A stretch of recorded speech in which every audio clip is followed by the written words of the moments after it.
Testing, testing. Okay. Hopefully we are good.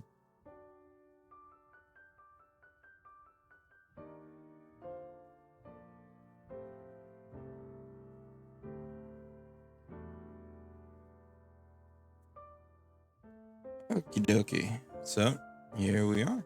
We are working on Sinclair's Codex. We finished last stream. We finished basically putting in everything we're going to put in, barring like we'll need the OGL page and whatnot.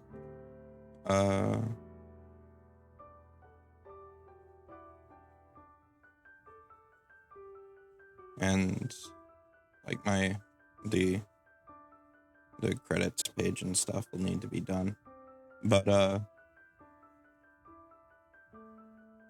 now we're on to editing, additions, and culling to make everything fit nice and pretty.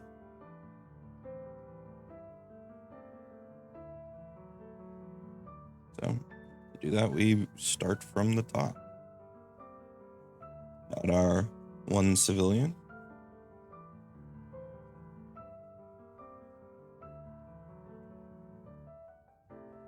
So basically going to be going through and doing editing.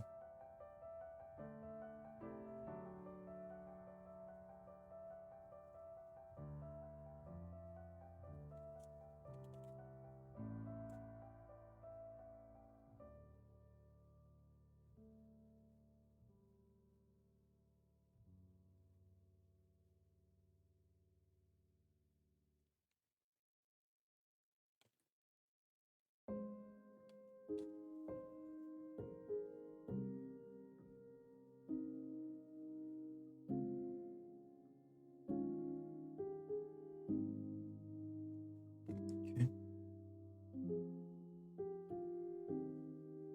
So first we have Kaylee Alice here, who's already been expanded some because her initial stat block was extraordinarily bare bones, which from the writer's perspective, I understand why. I went ahead and filled it out already back many months ago. So she's pretty basic, as many of the civilians are meant to be. But this extra space here needs to be closed in. Hey Charlie, how's it going? Sorry, a fly tried to fly at my nose.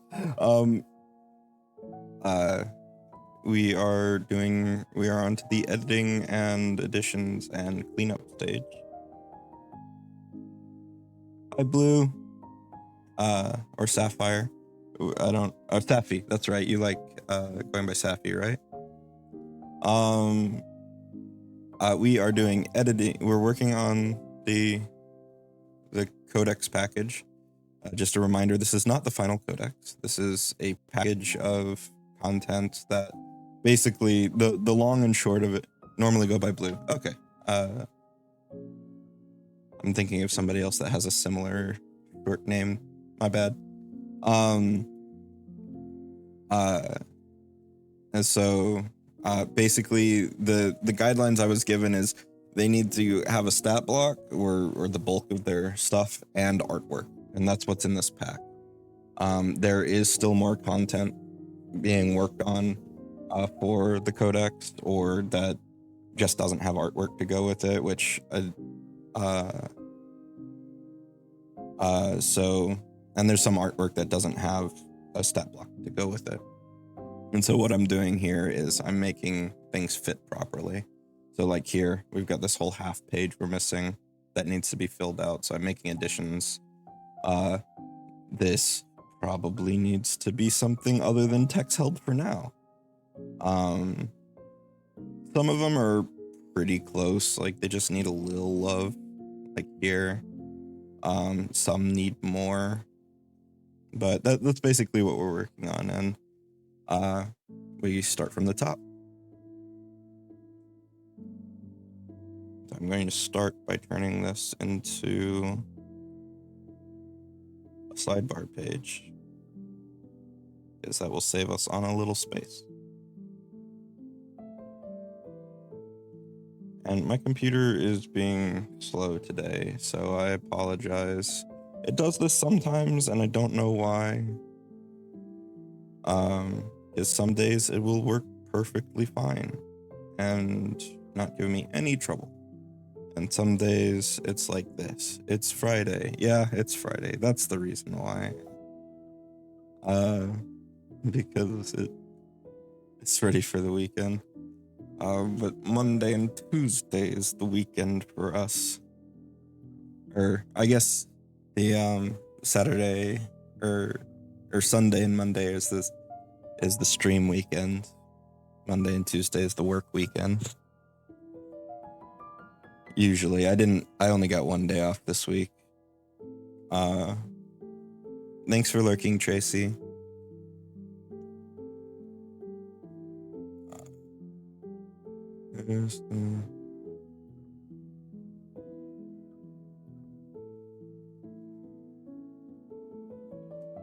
Suffering penalties for having not seen subject.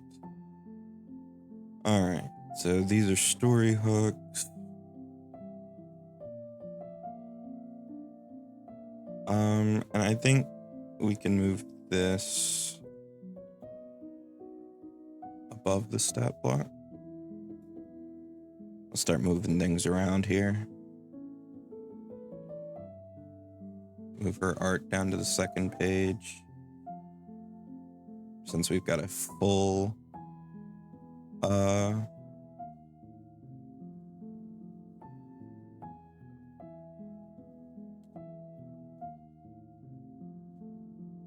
full thing going here. And the other one's like a partial page because of the intro.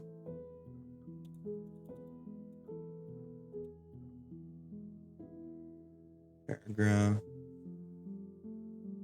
So ideally, hey Kobold. So ideally I add or subtract as little as possible to try and keep the original writer's integrity as close to the original as possible. This one's already had some additions to it,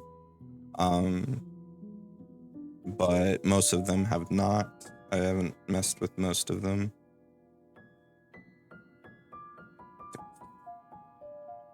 I do right, just a little, yeah, there we go.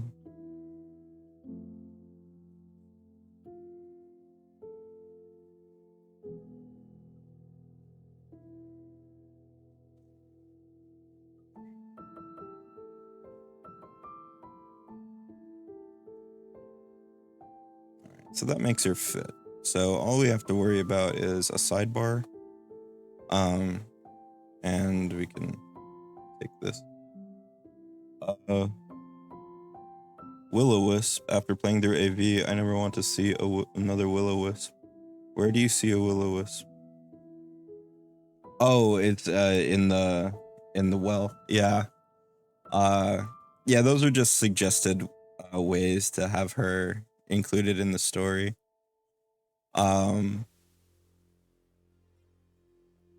Is my rectangle already in there? It is. Okay. So I need to remove that from there. Edit link. Pull you on out of there. And then save. Invisible enemies are just frustrating. Yeah, I figured that out the hard way. I tried doing a pro GM session, like running a game professionally, and I found out the hard way it was kind of a bad idea to have a bunch of Will-O-Wisps.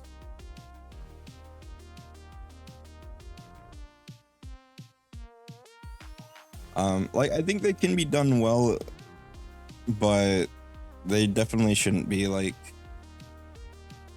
a lot of them by any means.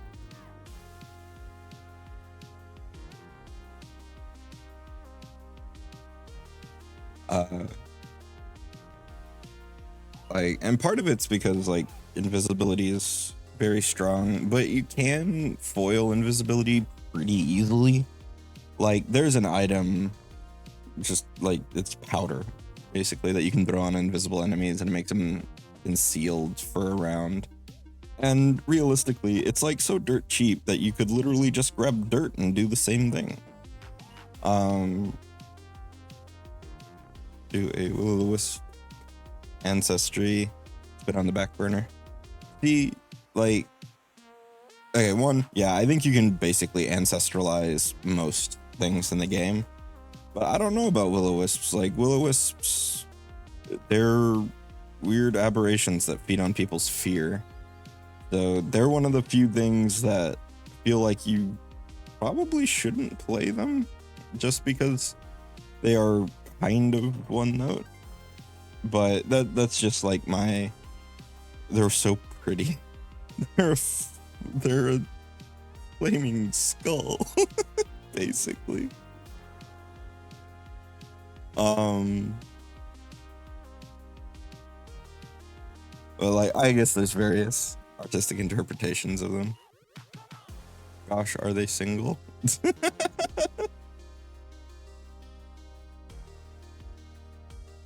Well, the will-o-wisps?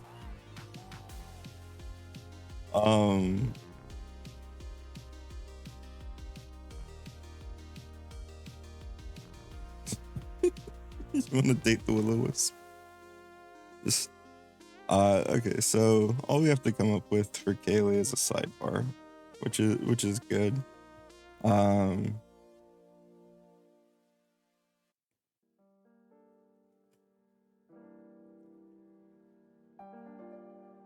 Rats. Based will-o-wisp dater. When there's a glowing ball of fire luring people off the path and into the marshes, yeah. They're like, come over here, we've got tiny bubbles and processes. Based will-o-wisp baiter. At least there's an I in that baiter.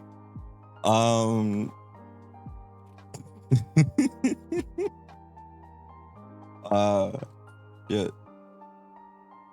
Wait, dazed will-o-wisp baiter, the spoonerism works. Dazed will-o-wisp baiter. Spoonerism works. I'm lost. I'm not gonna lie. I'm lost.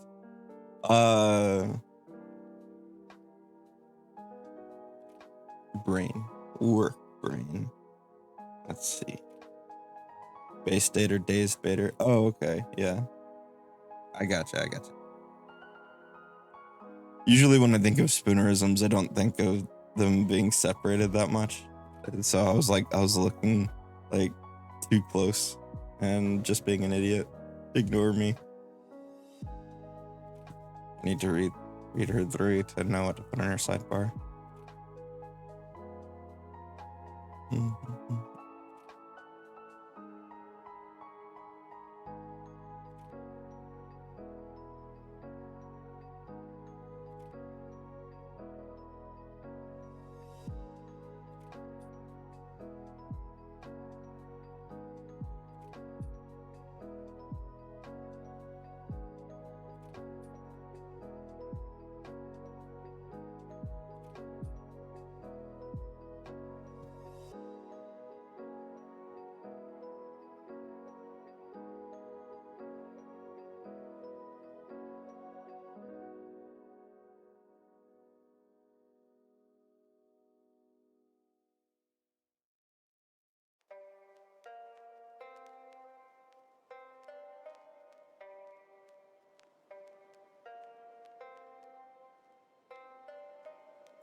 in here, extreme.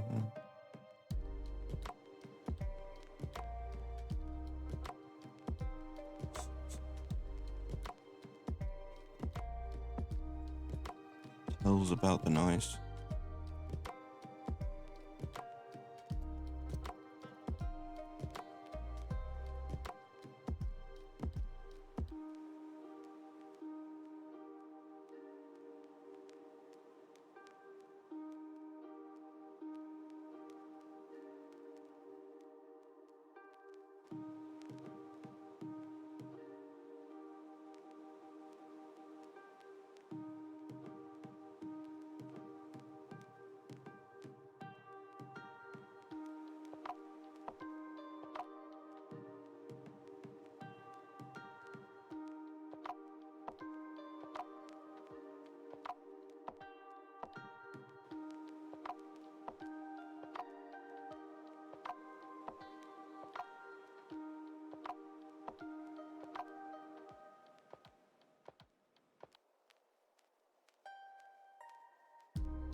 Anyways, I'm really fascinated by creatures that kind of biologically have to be evil. It creates a neat conflict for the PC. Can they be better? Do they actually want to be?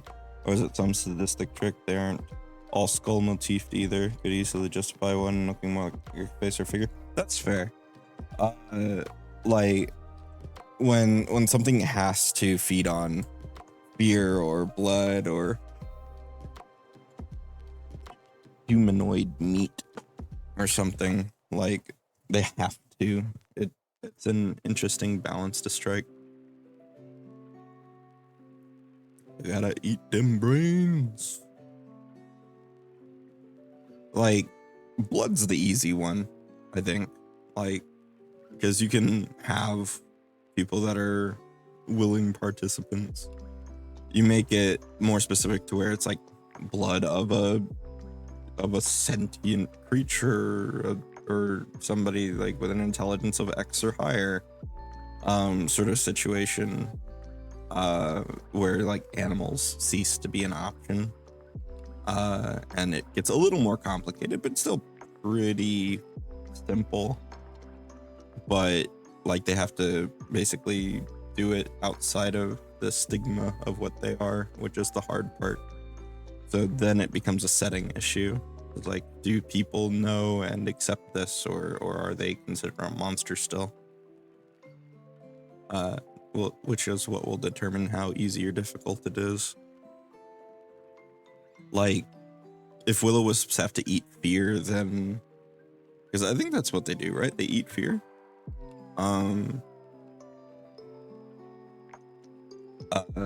They could just like run haunted houses or places where people go to get scared.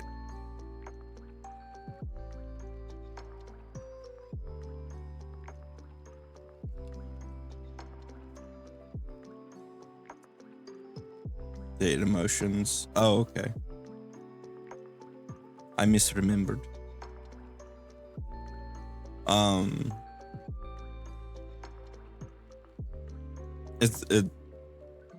It's been a while. I used to know like every monster almost, and I just haven't been able to keep up.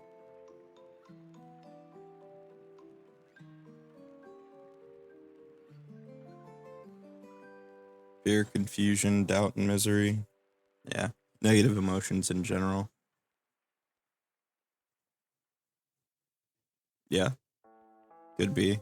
The heritage is what they eat, or is based off what they eat, and helps them achieve invoking those emotions. Confusion would be a strong one.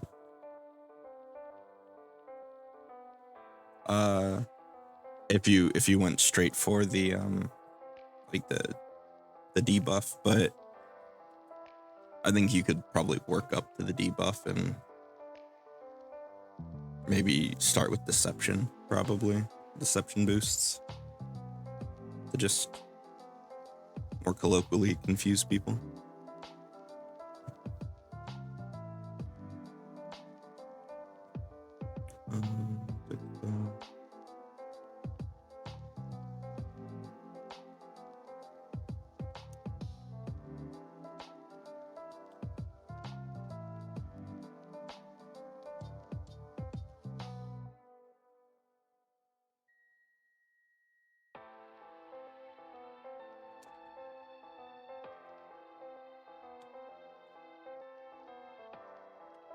Oui.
The flicker wisp. If you're linking it to skills, which is probably too boring, but a good example for this. Start with deception for the whip, flicker whip, heritage, intimidation for the dread wisp, and diplomacy for void glutton. Oh no, you suck. Give me your negative emotion.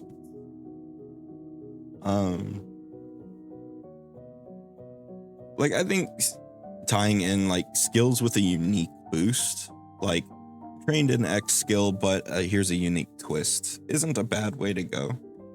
Like, I think, yeah, just going, oh, you get diplomacy and bon mot, or you just get deception and lie to me, or something like that, is, yeah, that is a little boring.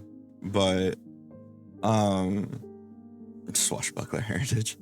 But like, I like putting ribbons on things when building ancestries. So like an actually unique twist. It doesn't have to be crazy, but something that only they can do.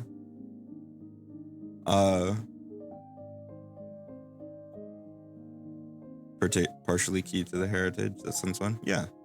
Like, I think that doing that sort of thing is good. Like, I recently started writing feats for 2E to add, because in Starfinder 2nd edition playtest, we got more rules for multi-armed creatures. And they had refined them from the initial field test. So I had maybe try to key it to the cathartic magic stuff. Maybe, yeah, that would be a good place to look to. And like, so I did it. So I made feats for the automatons, flesh warps, and Anati.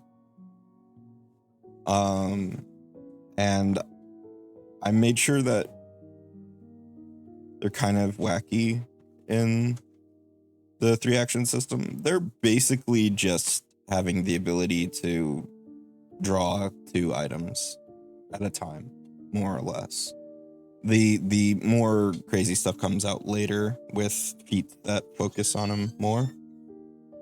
But like with the Anati, like it focuses around you getting the hybrid form, and then you can have multiple arms in the hybrid form. For the automaton, they modify themselves, they give themselves extra arms, like actually build them, or split their current arms into multiple arms. And I honestly forget what I did as their sort of unique thing for them. And Flesh Warp's extra arms like tap into their subconscious, and one of them lets you use your inactive arms for basic interact actions, kind of like was it Helpful Shadow or whatever it is that fetchlings get, or the tail feats that let you like do simple actions with them. And then later on, your inactive arms can use reactions that need to utilize them for Flesh Warp. And like, I think that going a little bit unique for each version, because all of them have like a thing that's like all hands on deck, which is like once per day you can have 2 active sets of arms. I remember now what the automaton had that was unique. It was, they had the enhancements. So their enhancement for the extra arms feat was that they got yet another set of arms, and their enhancement for the all hands on deck equivalent was that it lasted until the end of their next turn instead of the beginning of their next turn. And I think there was something else too. Oh, and they could have another set of arms, so they could have up to 3 pairs of arms active during that time. Which I think, if I remember correctly, would only be doable if you picked the heritage I chose to make. Dragons have 1.5 hands, but maybe have a heritage and or feat that gives them better versatility, etc. What I want to see is if I can ever manage a 1-armed ancestry or something close to it. Marcy's been talking about trying to take away dragons' opposable thumbs, and the idea of letting them use a tail as a hand and their mouth as holding but not acting hand is one of the ideas we talked over. It's one puzzle to play with. I think I may have actually done something similar with the Anati. So I made an Anati heritage, and in their spider form, they can't like do items with their little claws, with their little spider feet. So one of the heritages gives them the ability to like manipulate one item by using 4 of their legs. And it doesn't do anything for their human form at all. But it's also one of the ones that gives you extra set of arms when you have a hybrid form. So like, ask Marcy to show you my feats and see if the multi-arm stuff, and see if that makes any sense to you as a one-handed equivalent, basically.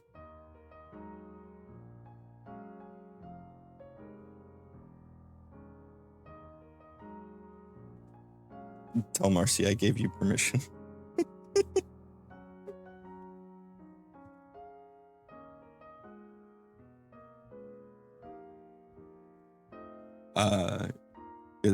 I don't even know that it's the best way, but it might work. It might work as a baseline. Because basically it gives them one hand while they're in spider form. Those better.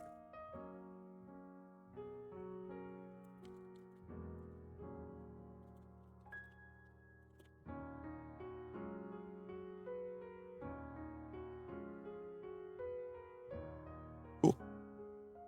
Yeah. I thought it was, because I didn't want to go like, oh yeah, because for both automaton and flesh warp, I gave them a heritage that was just like, yeah, you've got an extra set of arms. Cool. There you go. Starts you out. But I didn't want to do that with a naughty, because they do have the thing where it's just like, oh yeah, if you gave the naughty spider farm extra arms, it does nothing, basically.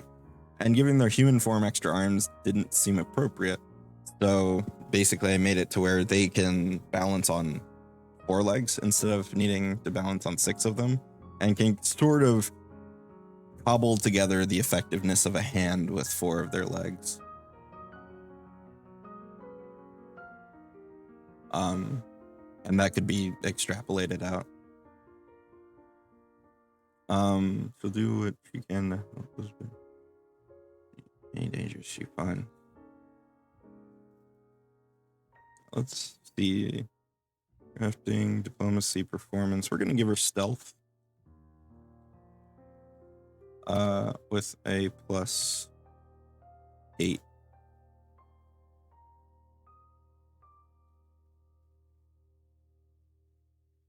I love the idea of a dragon taking a feat for a stronger tail and swinging around a great axe with their tail like a terrifying scorpion stinger.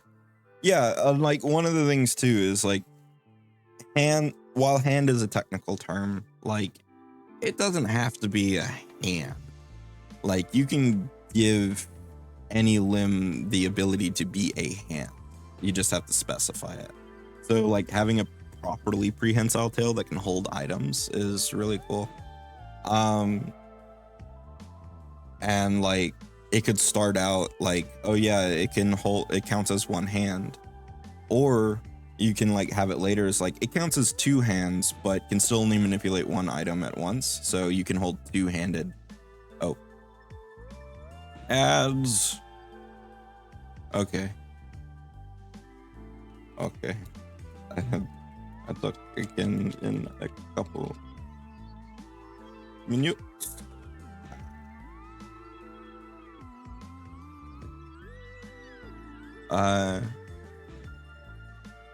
So that's probably enough for Kaylee.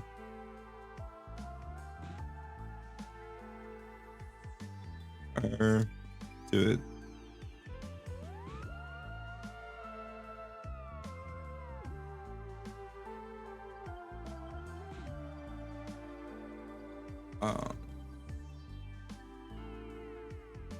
Or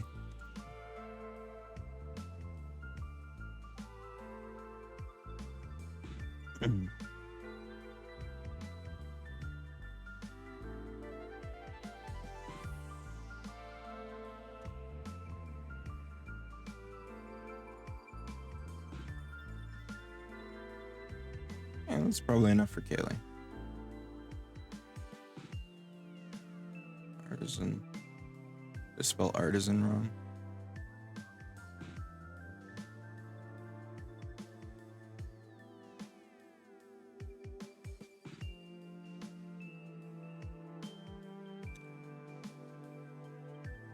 Are we back? We're back, I think.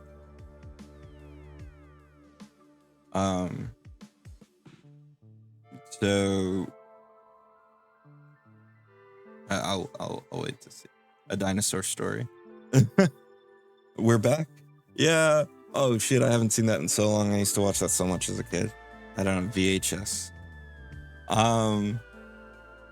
But yeah, you could have it to where it's still technically a hand, but it can manipulate or it can wield weapons that require or items that require two hands.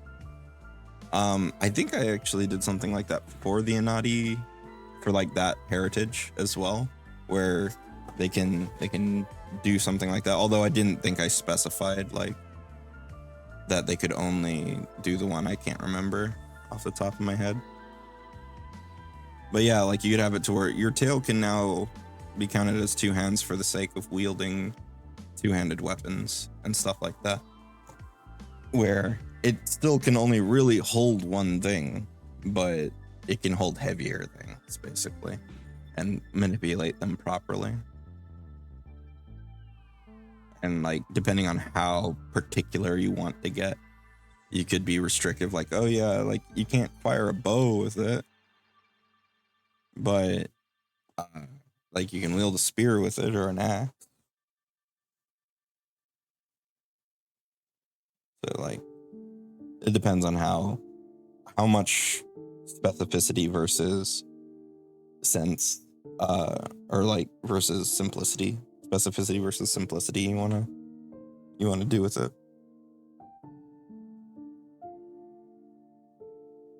Because like I could see a very prehensile tail being able to wield a musket, but not really a longbow.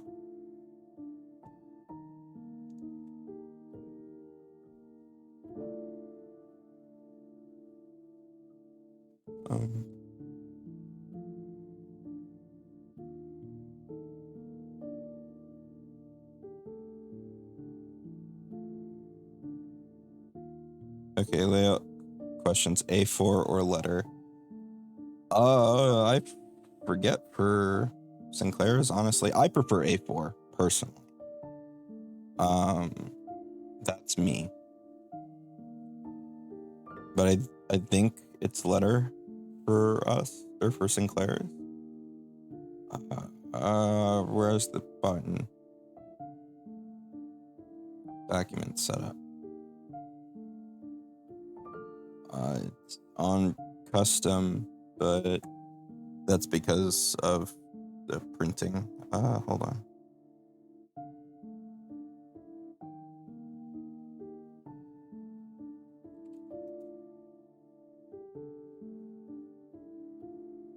It might be 210 by 297 is A4. So yeah, it's letter.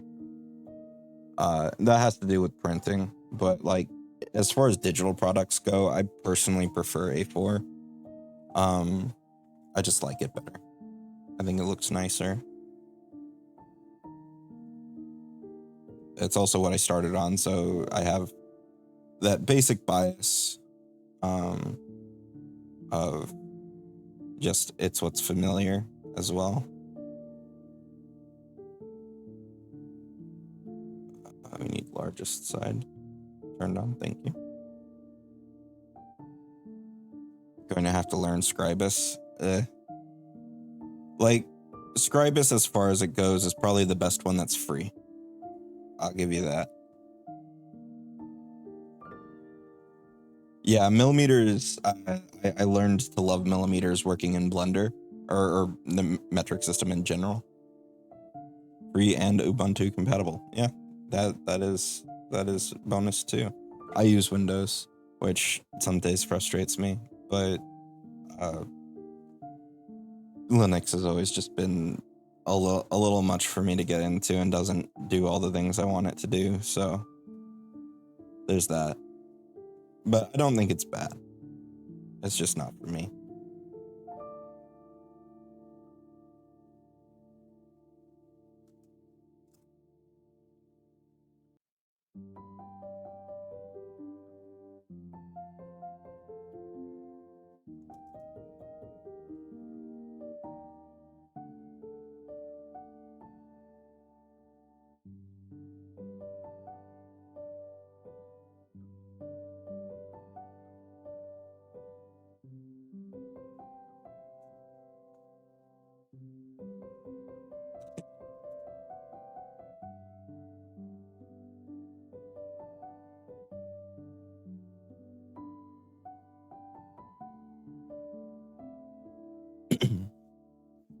Yeah, as far as like metric system goes, I'm still not good at like visually gauging like a millimeter or a meter or decimeters or anything like that. But I do find them to just be a better measurement method when dealing with spatial stuff. And like in Blender, when I'm doing 3D stuff, I use metric. And like if I need to have like something that's in feet, I just make a cube that's the appropriate measurement, and I'll use that instead. Just as a visual guide.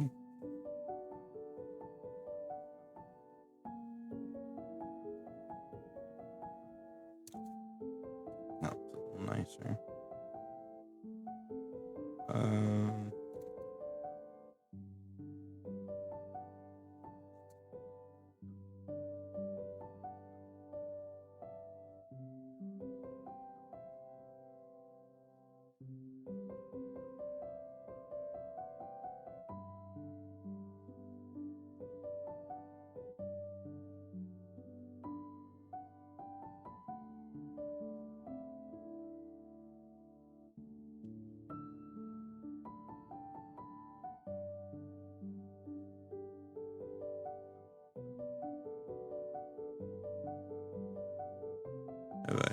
Have I moved the...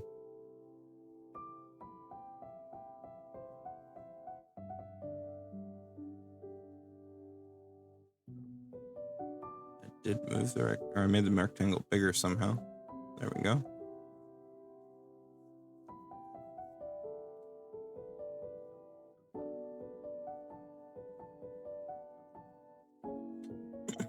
But yeah, another reason is like with inches, you'll end up like if you're doing something like this in inches, you'll end up with point X, Y, Z, really weird numbers, like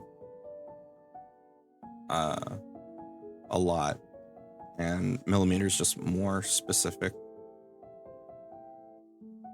In general, you want to use the smallest reasonable measure you can in anything, for the sake of it being accurate. Okay, so I don't think we really have to try and absolutely murder this tiny bit of empty space here. It's fine. But editing, so show his life like everyone else in the village, working hard and raising cattle during the day with nights. During the day, pause with nights filled with good singing. Day. The nights filled with good singing, good company. With song, good company. Good singing, good company, and good fun. It feels a little off to me. Filled with good singing. Filled with good song. Good company and good fun. It wasn't until one day when he was out tending his flock that he came upon harpies. Do not capitalize Conquerdine, a three-headed wolf known for its sonic barks.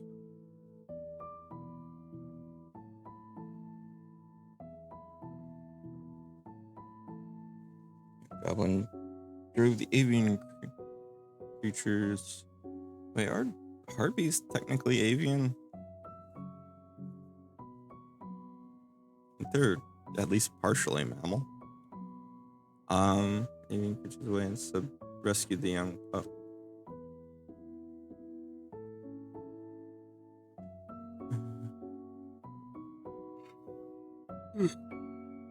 Excuse me. During the course of battle, he learned there was more to his singing than he had thought. His songs countered the song of the harpies, even as he brought previously unknown music. Even as he brought previously unknown musical magic to bear against them, all of which harmonized with the pain bang of the Conquerdine. That night, as he dreamed, he was met by a being who identified itself as a muse and said it had gifted Altain this magic to use as he pleased, so long as he was good to the Conquerdine. When he woke, it was a newfound sense of purpose. When his new friend VoD was strong enough to walk on his own, the two set out. And Altain has become a figure of courage in the face of danger. The goblin never backs down from a fight and will often be heard long before he's seen. And often be heard long before he's seen. Singing as he charges into battle while VoD howls beside him.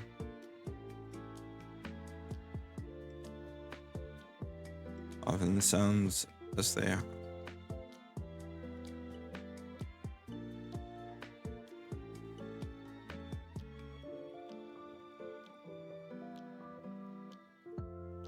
These the sound of their harmony together proves terrifying enough on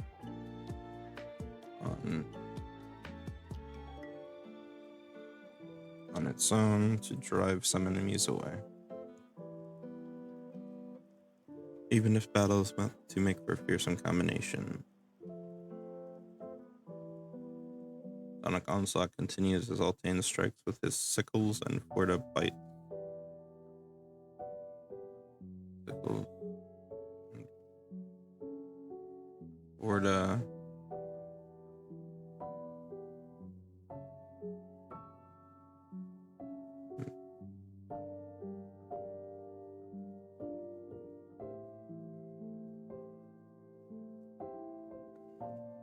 While Forda bites and howls.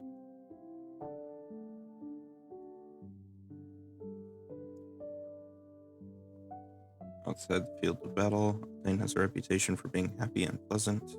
If a little laid back, often charming, quite persuasive, it's not unusual for him to be able to convince even the fanciest of establishments to not allow him to enter with Forda by his side. Personally, he sees no reason why animals should be denied the same access as two-legged folk, and will do his best to extend this to others.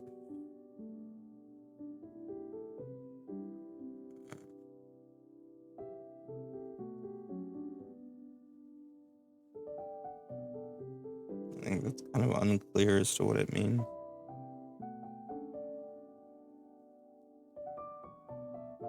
Extend this.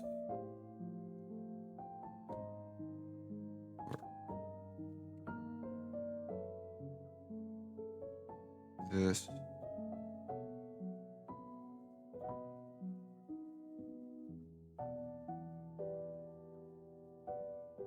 Courtesy to others. There's no reason why animals should be denied the same access as two-legged folk, and will do his best to extend this to others.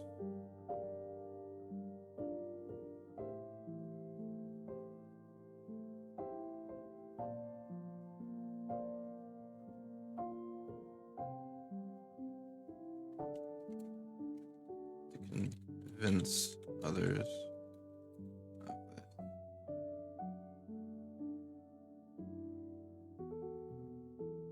And this opinion often highlights his royal upbringing, but it's one he won't back down from.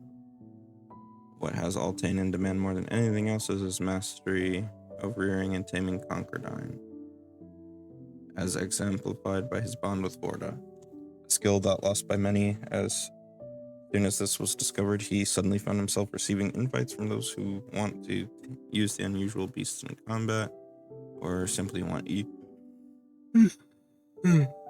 unique pet. For his part, the secrets of it are Altain's own and not for sale, but he might be willing to pass on the knowledge to those he deems worthy.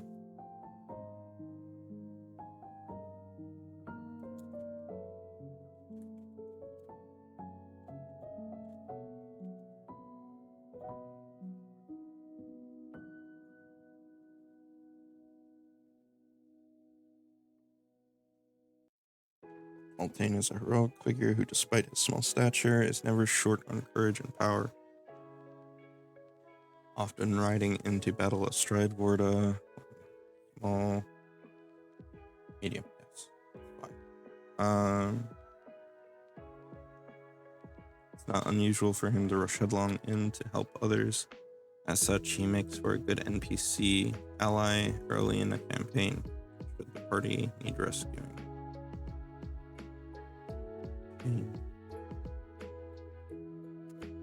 Semicolon, not colon.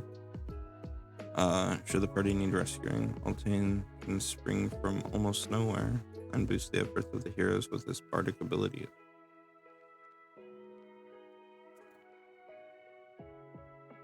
It could just be its own sentence. The first one would be a short sentence, but it's still fine.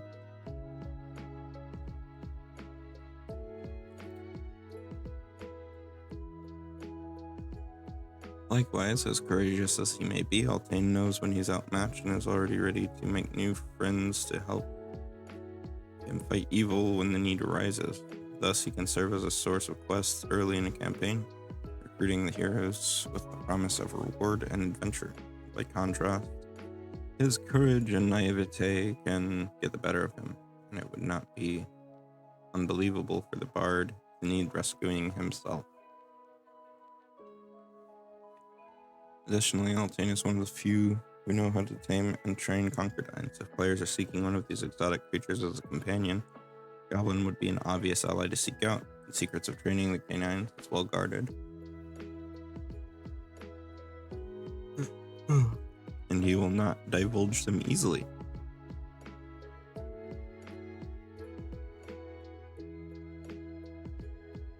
Well guarded.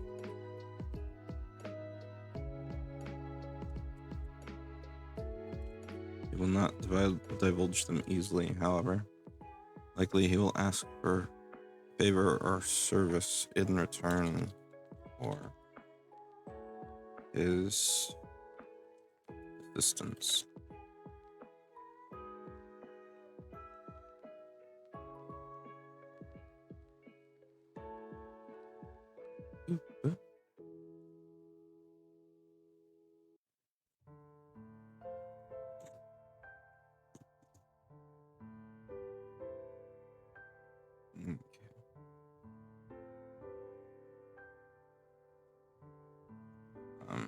I'm gonna save like a numbers pass for like the very end, because it can take a little while to do a numbers pass. I'm mostly worried about obvious stuff.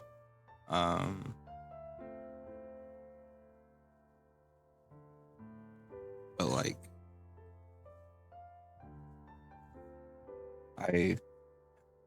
I will be under the presumption that the people that wrote the stat blocks at least looked at the building creatures tables and did that, if not actually fine-tune them.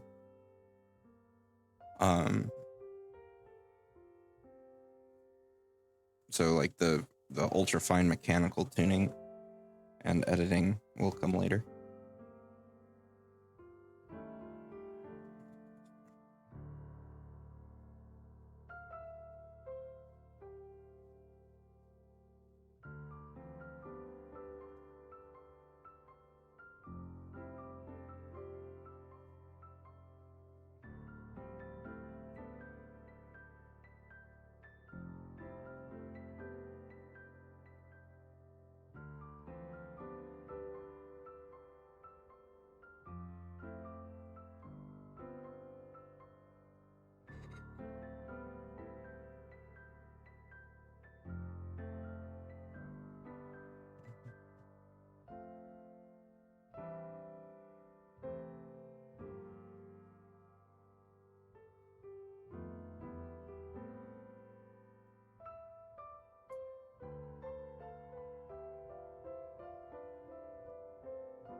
Yes, the spell from his.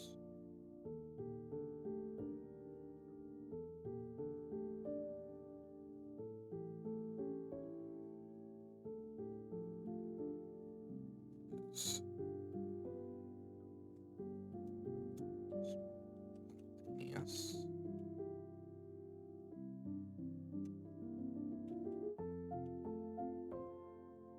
Gold spells can also cast Inspire Courage as free action. Okay.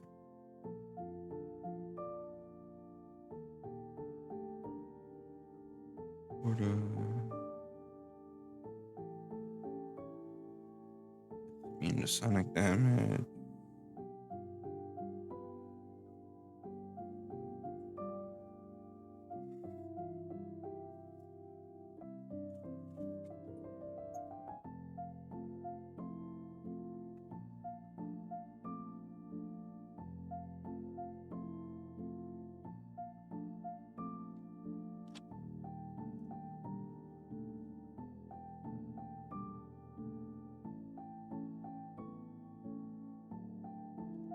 Auditory.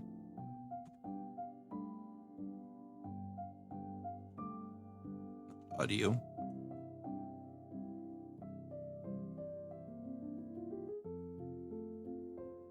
Disorientate, which I've looked at before.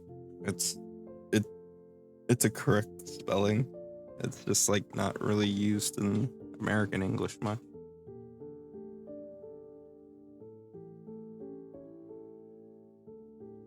It's more of a British English, if I remember correctly, or Aussie English.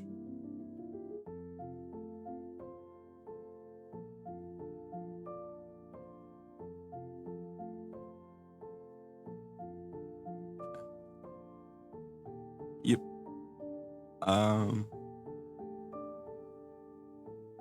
DC 21 will save everything.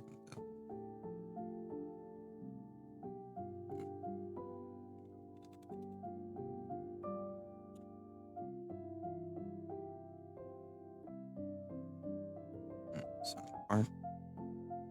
Notification Primal Sonic. Vendors. All three.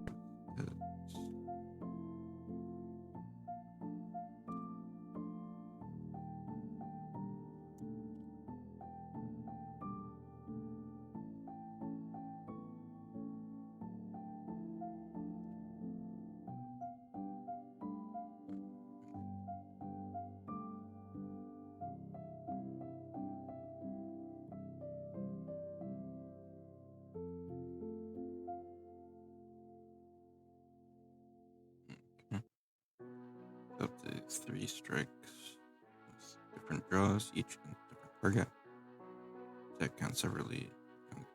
Effect penalty, but the penalty doesn't increase until it's made all.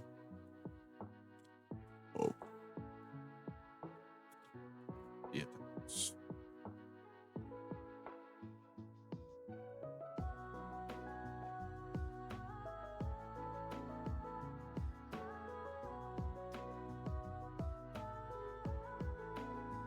Okay.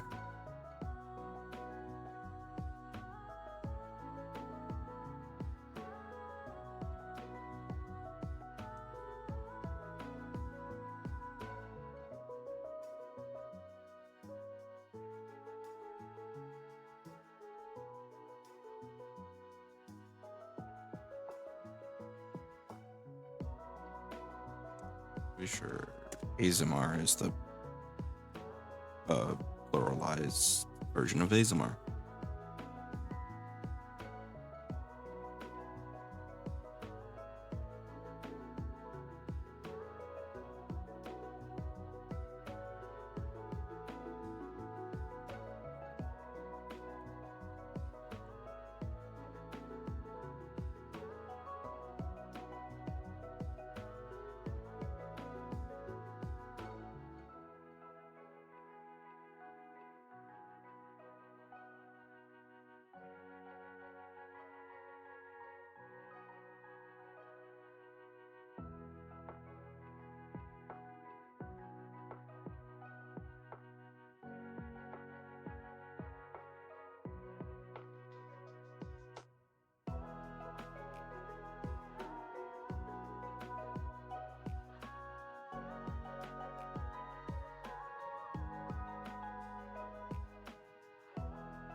think worshippers with 2 Ps would be like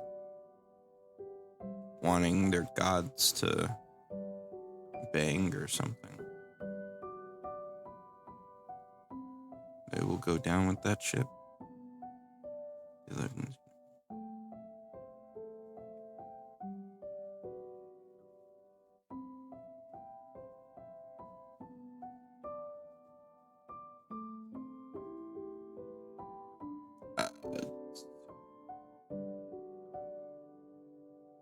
Dum, dum, dum.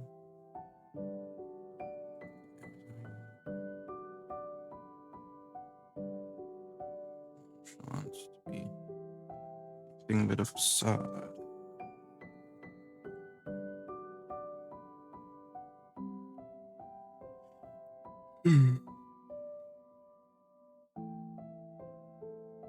Admits that deep down Jack knows his cause in divine service to be good and just. Few ones to call him a friend suspect the truth to be somewhere in between. To them, it's undeniable that Jack has a good heart. More than once he's risked his life when no one could have asked him to, not even his church. And while he did it grumbling all the while, he did it without questioning at once. They assume this deep and truly good nature to be the source of his divine favors, suspecting the gods to be unbothered, or possibly even amused by trivial things, such as the beliefs of the reluctant paladin. To his greatest frustration, all the most significant moments of Jack's life are marked by a new divine gift, a pattern he personally believes to be cruel and ironic joke of his angelic patrons. The day he was chosen as a squire to begin his paladin training, a halo manifested itself above his head. When he was granted his paladin sword, officially joining the order, his blood turned silver, his eyes golden, and his weapons holy. The greatest insult was the gift of his wings, which sprouted from his back the day he killed his first fiend. Anyone who might dare mention them gets privy to a long tirade about how cumbersome the wings are, how he's constantly worried of catching a wind draft and falling over, or how much unwanted attention they attract when walking into town. Jack is the embodiment of some fundamental questions about nature of a fantasy world. In a roleplay-centric campaign, he can trigger deep questions, particularly within religious characters, which in turn can lead to some interesting character development. Perfect to introduce the character, considering a multi-class either away from or towards a religious path, such as a cleric or paladin, such as a cleric or champion. Jack can also be a great way to introduce the concept of institutional corruption and setting your players on a righteous path against a twisted church. Comic relief. If used in a more lighthearted campaign, Jack can make for very satisfying comic relief. The dichotomy between his flawless angelic features and his thick commoner's accent, his general jaded demeanor, and sarcastic sense of humor can provide for an interesting dynamic at most parties and tables.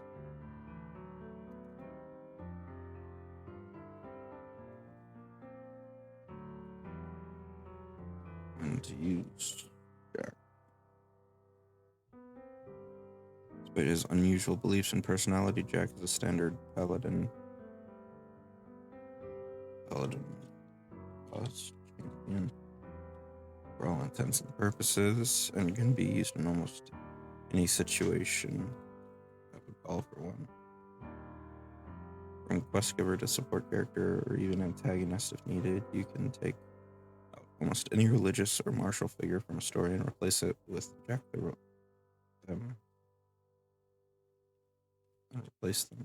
Reluctant for a bit of flair and originality.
damage.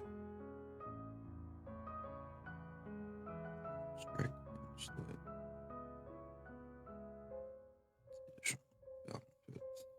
Oh, his holy Avenger for being a champion with the paladin co-op.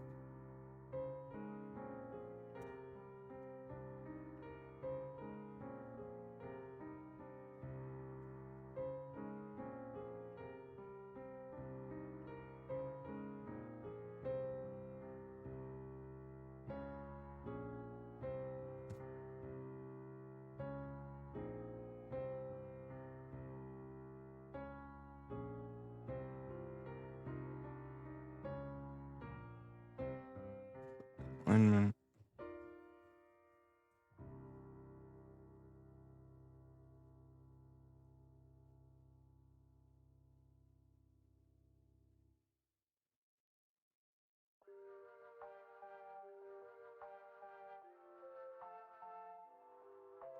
Non-magical attempt.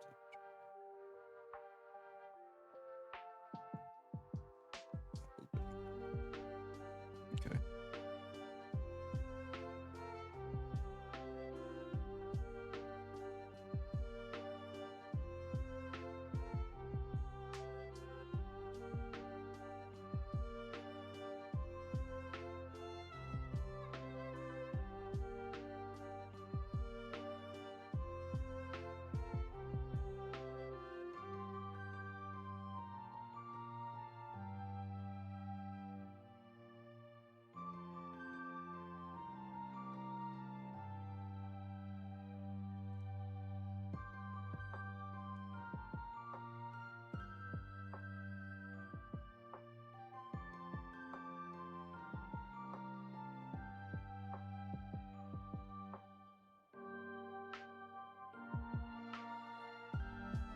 Okay.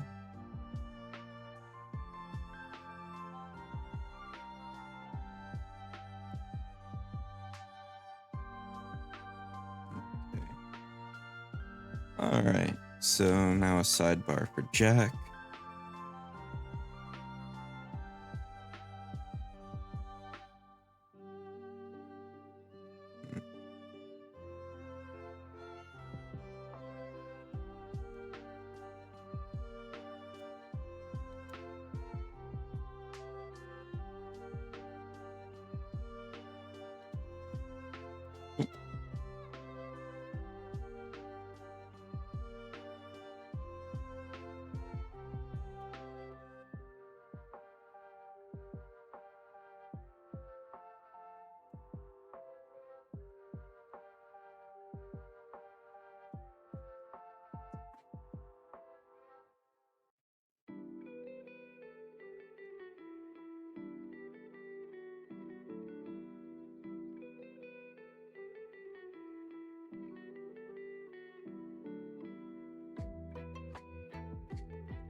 I'm forgetting words.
ability to criticize.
I think that fits with him all right.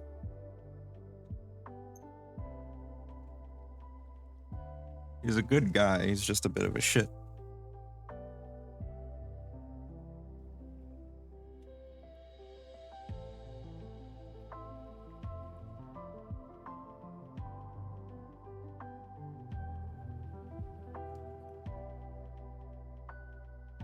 Yeah. Patch needs a lot.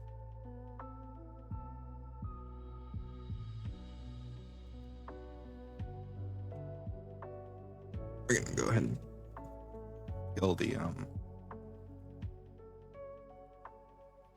actually, let's do what I did with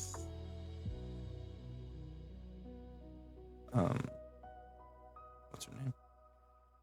Kaylee. And do a double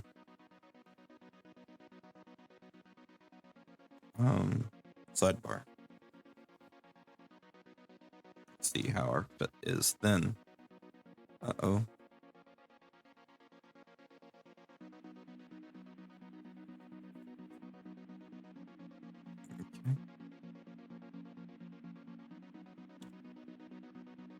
Okay, that does make it significantly easier. This, of course, we're gonna need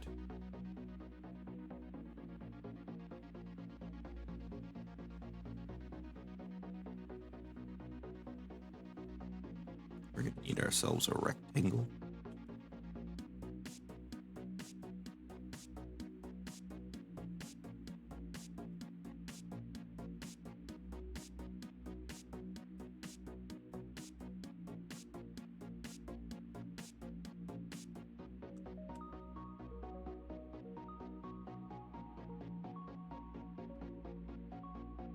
Or actually, I'm doing this backwards. Derp, derp, derp, derp, derp.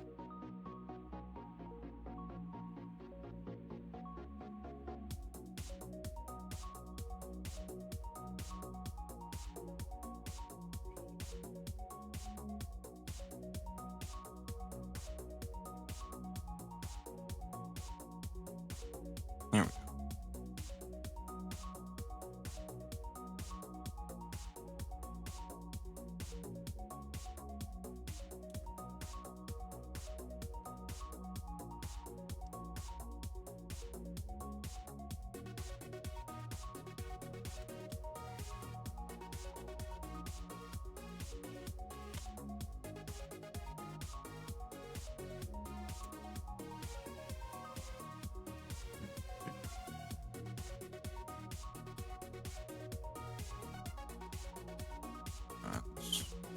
for me.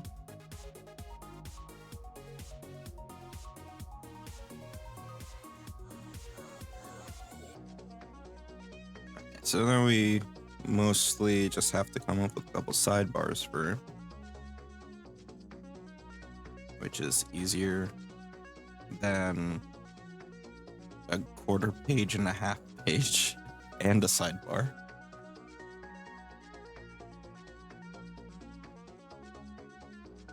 Like, no,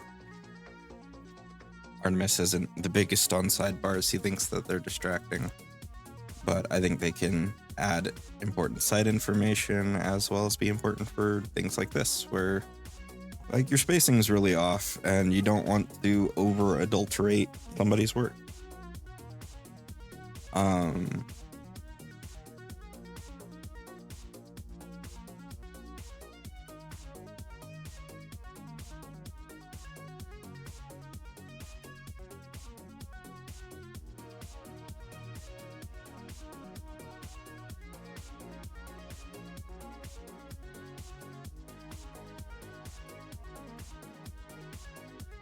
And those are probably going to change, actually, because I got to put stuff before it.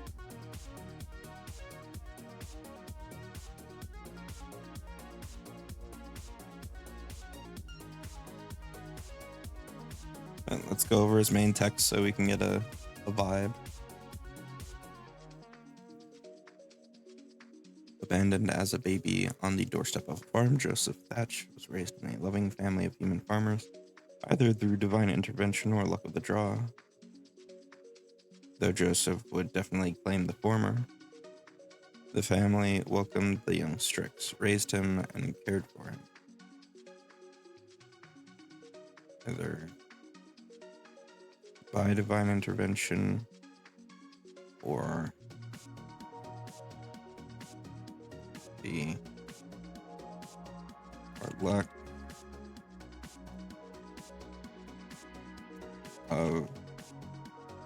of the draw,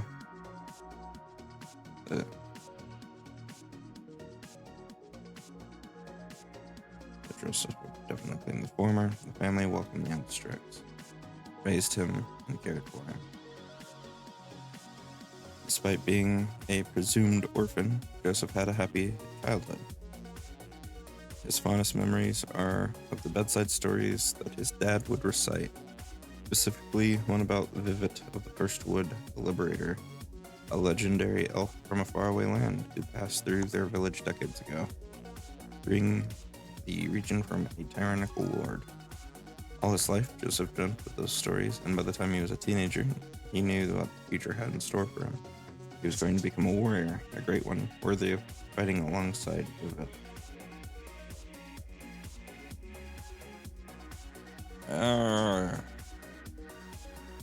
And the bot. And the bot. There we go.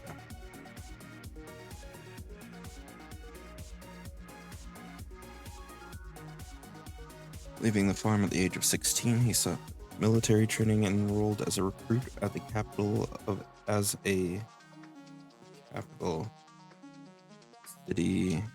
simple city guard.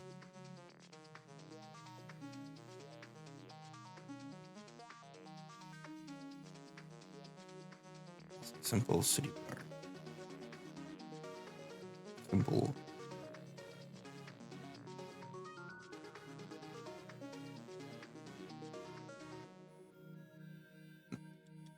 Take back my edit. Here at the capital as a simple city guard. The following years did not provide the expected adventures, far from it.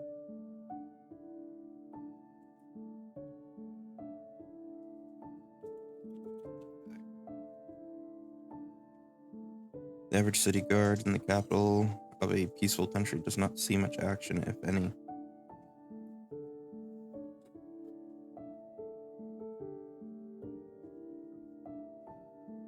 Unfortunately, the military training was quite rudimentary, and Joseph showed little talent in the arts of war, becoming painfully aware that city life was doing nothing to further his ambitions.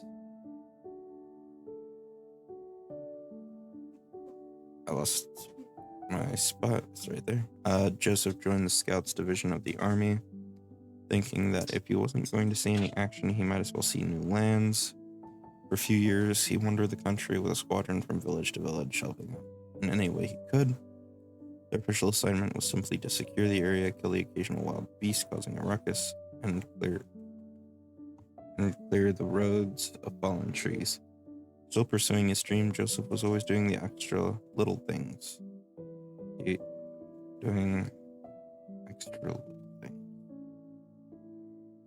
He would repair roofs, help dig a well, or participate in the harvest when the season came.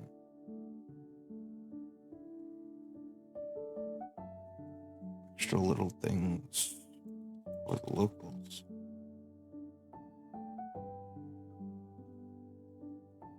A little before winter, his assignment led him to a small town near the border where Joseph wandered into a small stone chapel with only one valuable possession, a beautifully painted portrait of Vivet. Joseph recognized her immediately from his father's stories.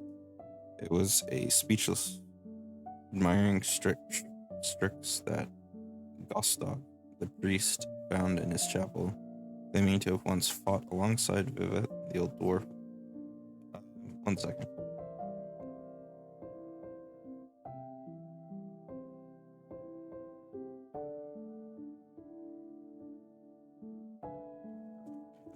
Okay, I'm back. Gostog, the priest, found in his chapel, claiming to have once fought alongside Vivet. The old dwarf offered tea and stories to Joseph, who avidly drank both.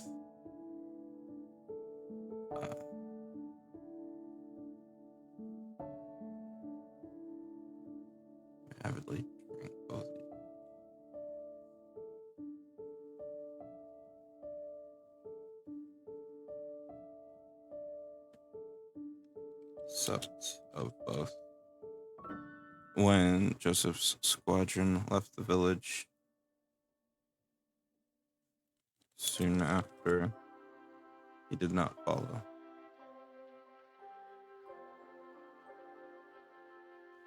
That might be deserting, but whatever. Instead, he spent 5 years under the wise tutelage of Gostog. Joseph learned the arts of war, the secrets of history, and to worship of the Everlight. I don't think we can have that. And two,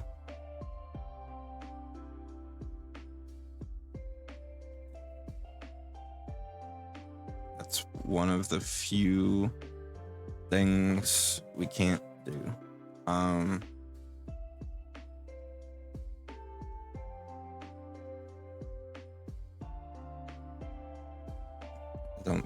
I don't think there's a public domain Everlight. I'm gonna double check, but probably not. Why do I keep opening on this screen? I move you over to this other one and close you there. Why do you open on that one?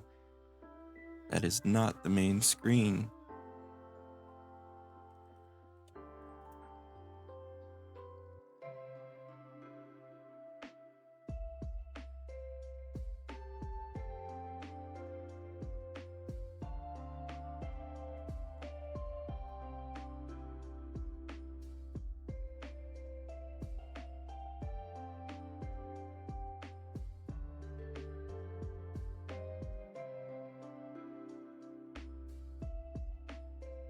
Okay, yeah, we can't do that. To the worship of, let's see, because it's referring to Saren, right?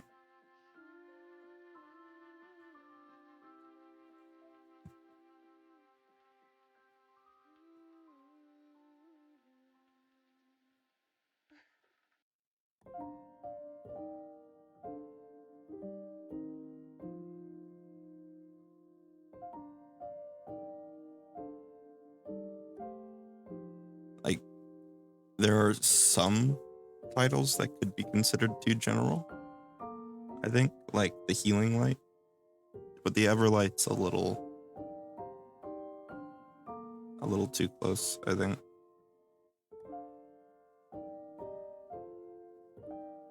Worship of the goddess of light and redemption.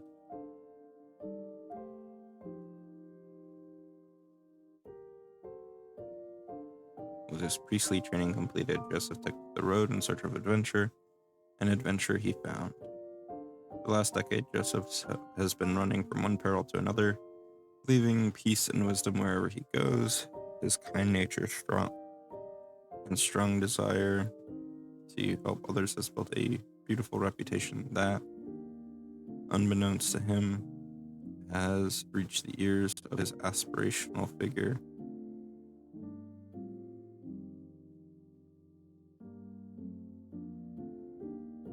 Yeah, that's fine. Pivot of the first wood.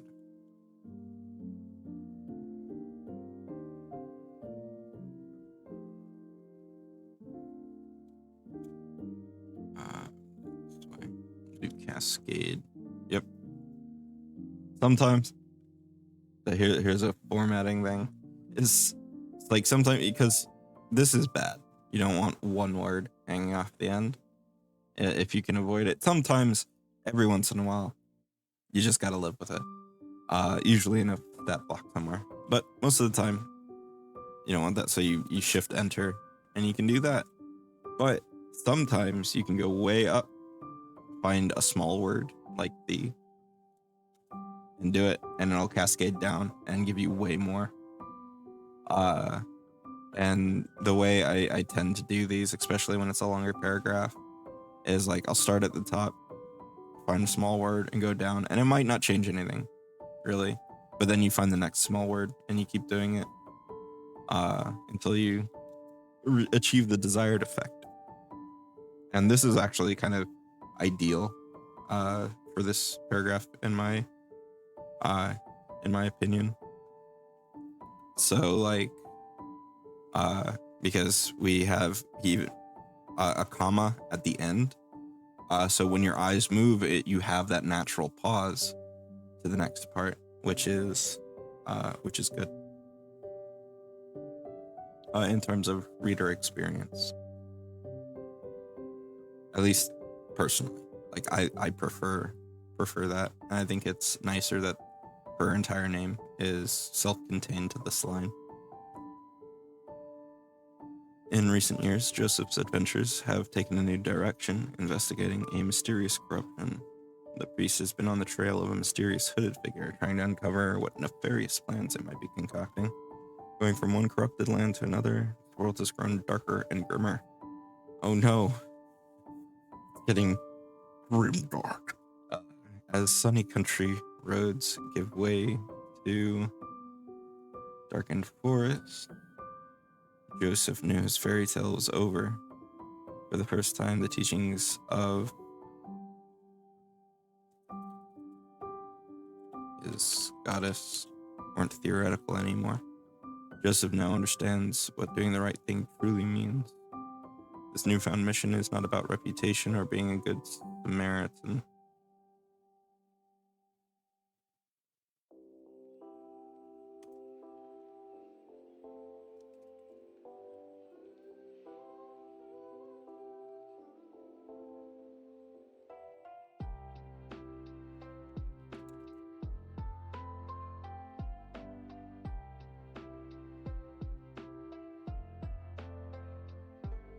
It is about putting everything on the line to stop an unspeakable evil, as well as willing to sacrifice oneself for the greater good. Campaign use. Joseph is the perfect quest giver. His deep desire to be of service and to spread good throughout the world means he's permanently involved in some quest against evil. He never runs out of missions to hand out. For the same reason, Joseph can be introduced in a campaign of any level, either offering tasks he is too busy to handle to a lower level party, supporting a joint mission of a similar level party, or humbly asking for the help of powerful heroes to foil some evil scheme he discovered. All right.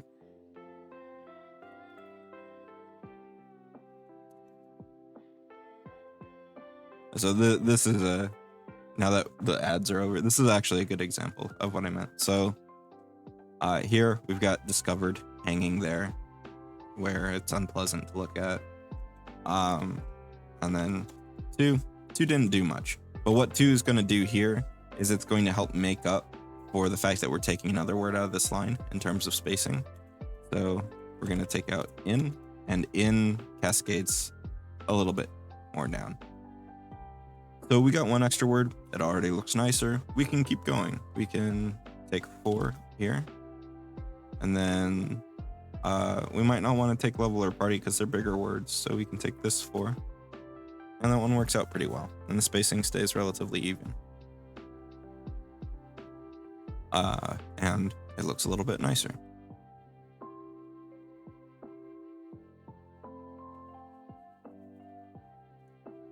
So again, like I'd like to fill this small space at the bottom, but it's not 100% necessary when it comes to there being a stat block there.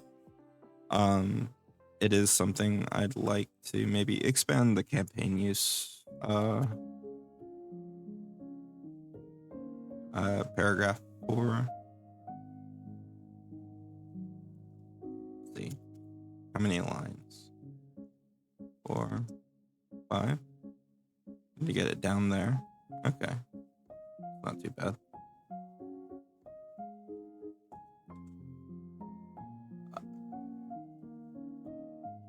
Let's look over the rest of this right quick.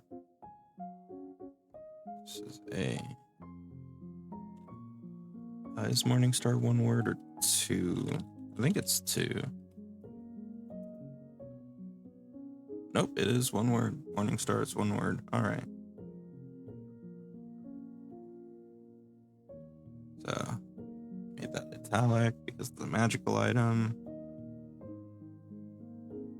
It's reduced to 0 hit points. Fly with its allies. He strides or flies towards the triggering ally, gaining a +10 circumstance bonus to his speed for this movement. Okay, so he's quick.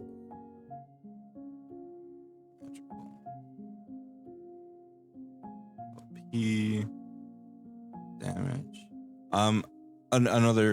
Another thing you can do is you can, like, say you have this where you can tell it's being stretched out. You can hit tab at the end of that and it will condense it. Now, I don't like doing that very often unless it's basically being done because of something's getting pushed the wrong way. Because it makes the right side alignment inconsistent. So I would rather have it be a little more spaced out than inconsistently aligned. But ideally, this will actually get condensed a little bit more because it'll be pushed down a bit. Here, let's actually put those 1, 2, 3, 4, 5. So yeah, it looks a little nicer when it's down here. It's still a bit stretched out, but not too bad because it's pushed a little more to the right.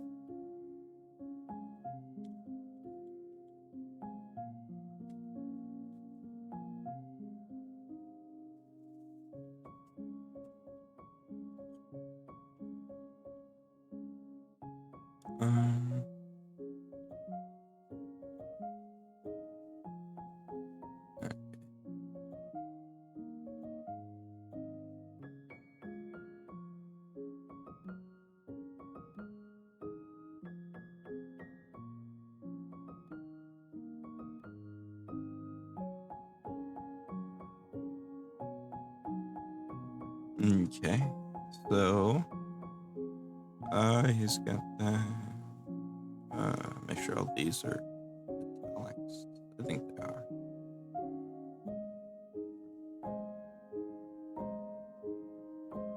Cleansing. What does cleansing ritual do?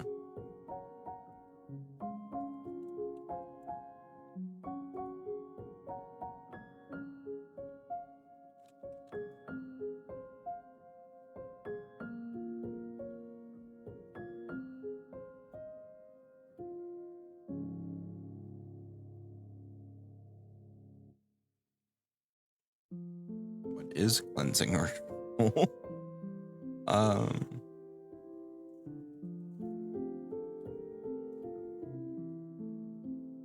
think somebody put that in there as a note, and that there's not. Maybe consecrate?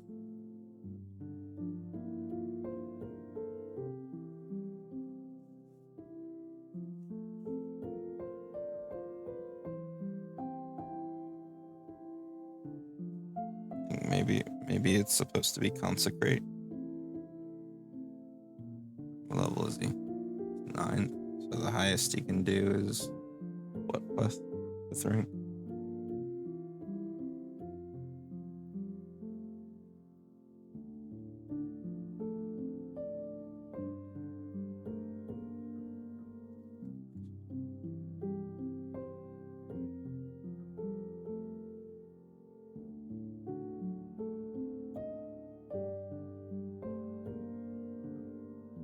Okay, let's say he can cast a tone and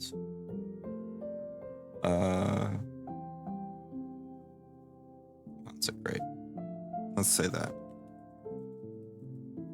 because those both sort of vibe with cleansing ritual. One is I cleanse you of your sins, and the other is I cleanse this place. So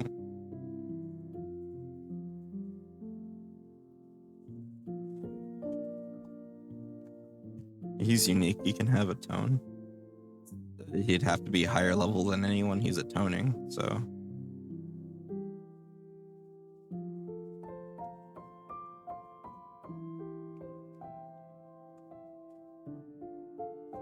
These need italicizing.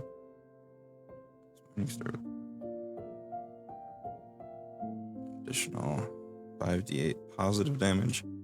I think we can change this to vitality.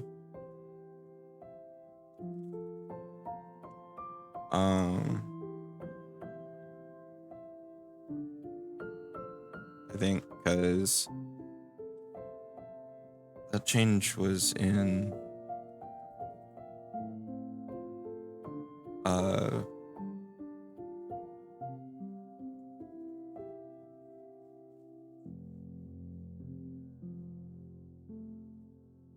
it was in Rage of Elements, I think.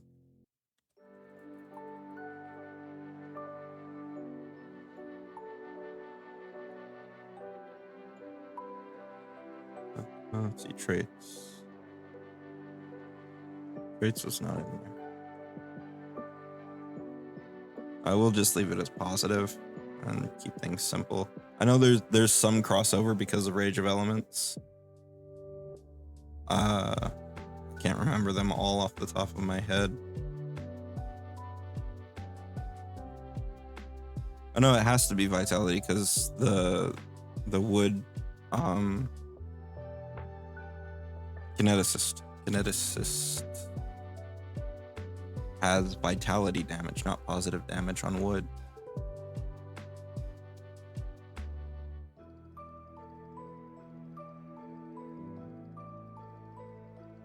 Right? Wood. Yeah, bludgeoning or vitality. So yeah, we can actually go through here.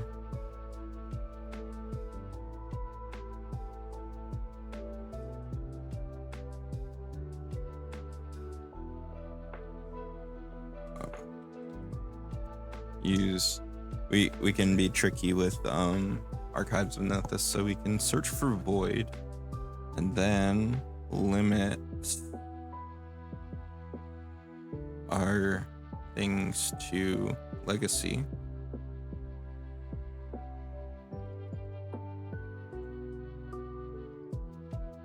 And let's see.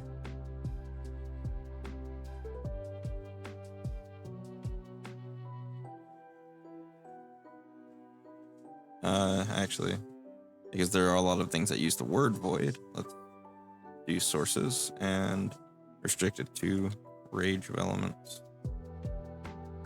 And so Hungry Depths deals void damage. So yep, we can replace positive with vitality.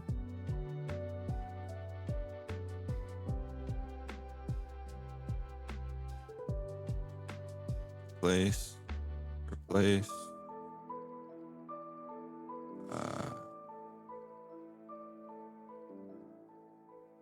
Interesting. We'll leave that one. Or no, maybe we can vitality, energy, vitality damage. Why is that one spaced so weirdly? Is there a tab here? Yes, there was. Why are there tabs here?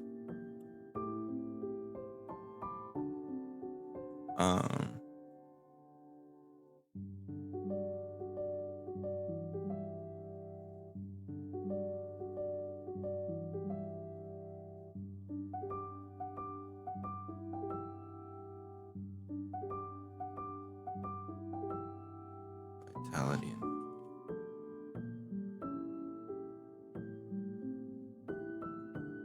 Then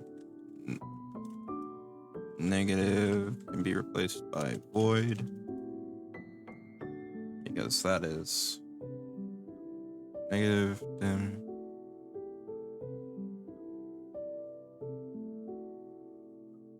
uh-oh, we've got stuff pushed off screen.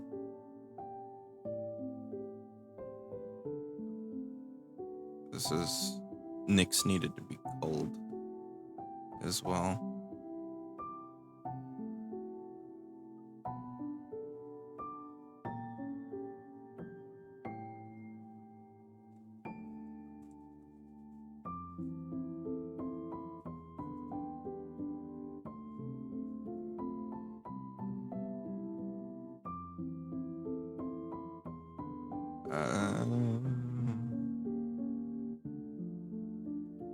Let's go ahead.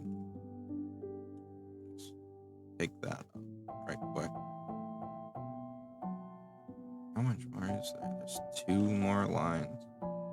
So Nyx needs some.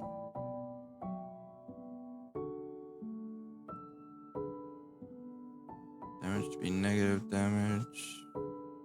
Base no longer. Let me get a better look at it. There we go. Negative damage, negative empowerment.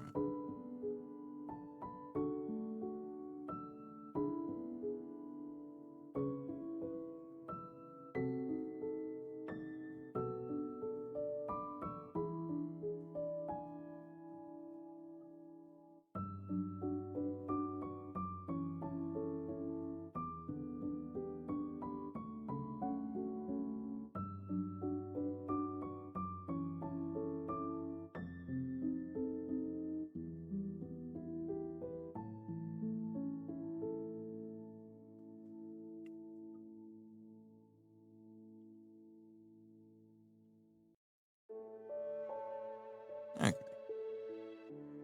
So those have all been updated, and I know Dorany is going to need a slight rearrangement because we changed the alphabetism of one of his abilities.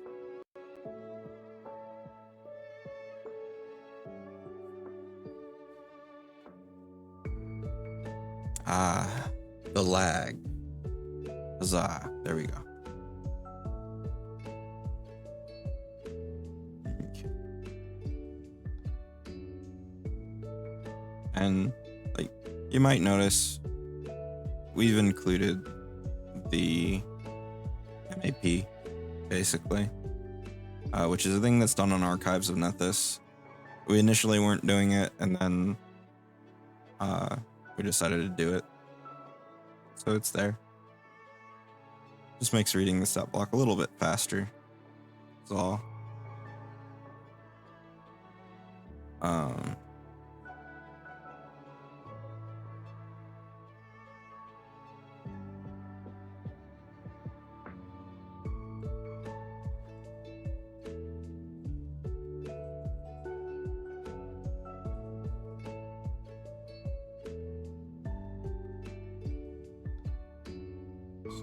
He discovered.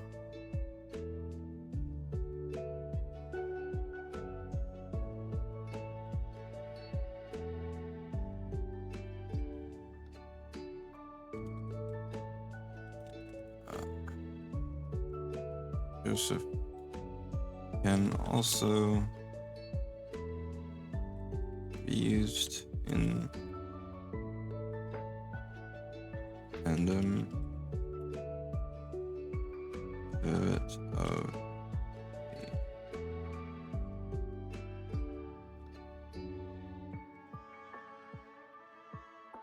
of the first.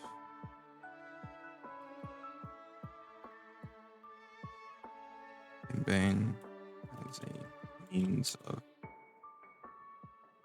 reducing party to or at least legends.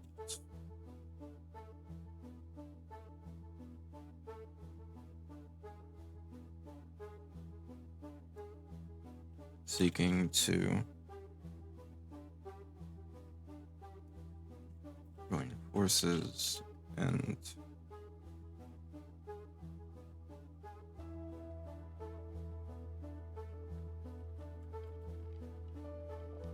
fight against the holy hordes as a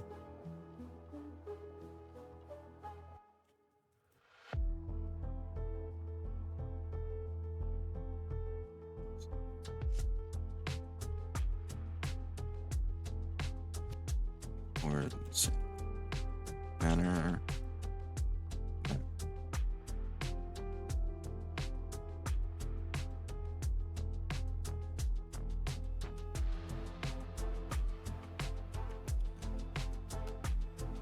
levies the powers and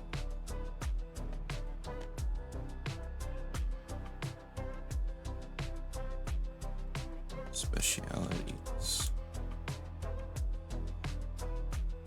Joseph. Difference.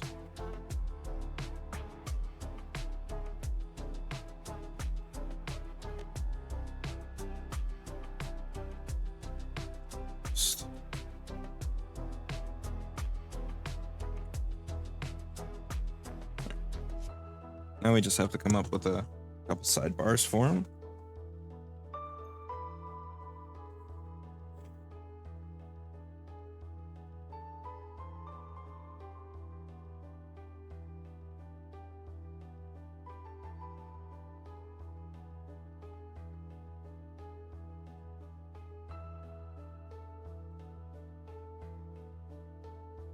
Spell check is a friend.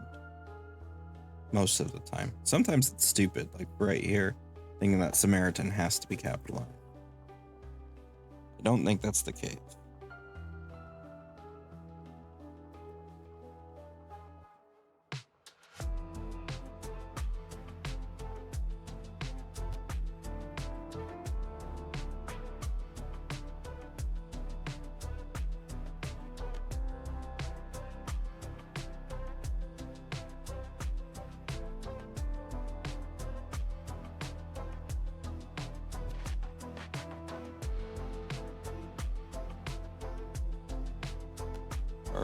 Apparently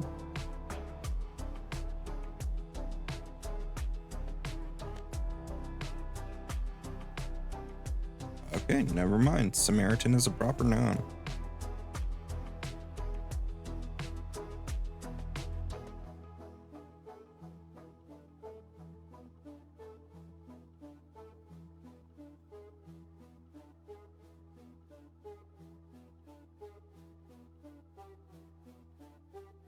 I did not know that. It means somebody from Samaria.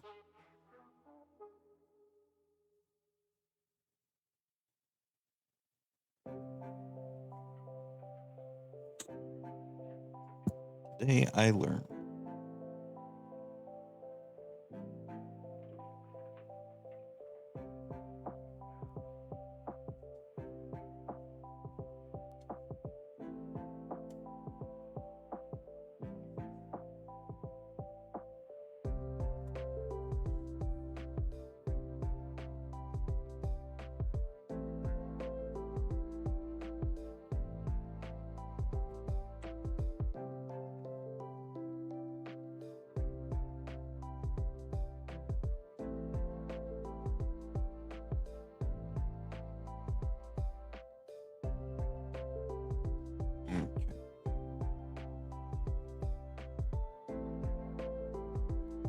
Um, have warfare lore. He apparently learned more about warfare too, so I think he should have warfare lore. Good. Warfare lore. Probably the same as cultism.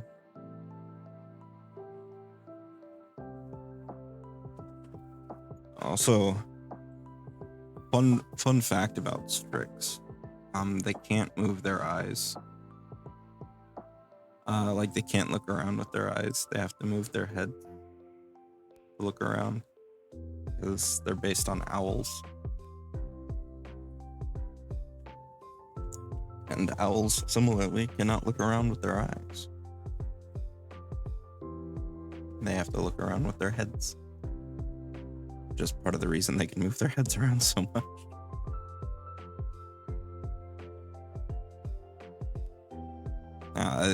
Obviously, like, that's not artistically represented here. I don't think most people even know that. So, it is what it is. I'm not gonna shit on it. But I think it's funny.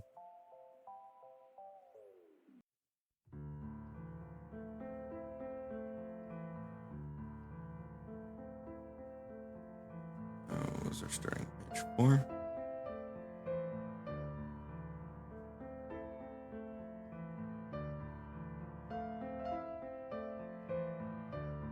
Probably have like farm lore too, or nature.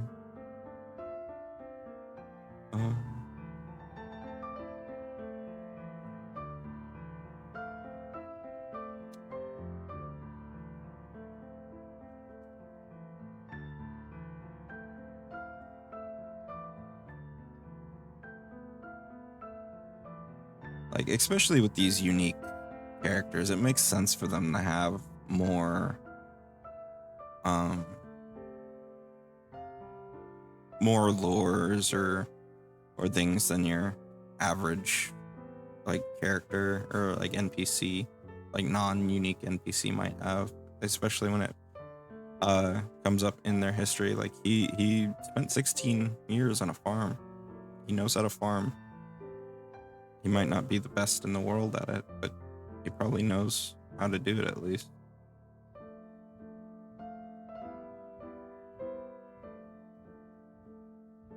Like, we might lower both of these to 14 because he did leave the farm at a young age, and he was never good at warfare.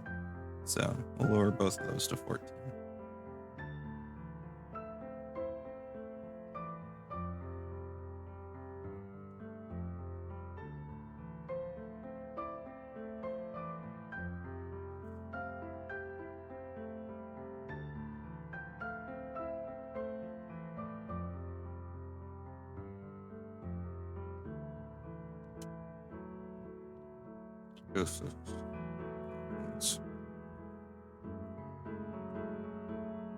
Joseph's childhood and connection to his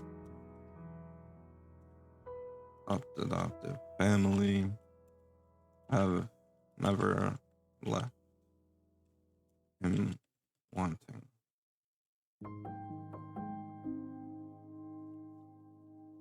Much in the way of familial love. I think questions of his origins and lost parentage have never truly haunted him, though at times he does wonder.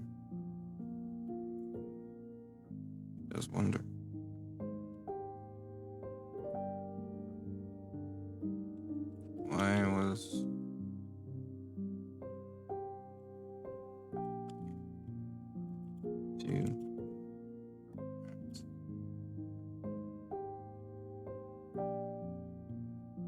heard too.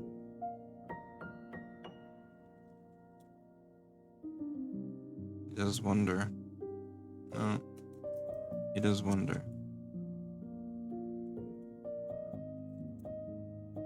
Believes in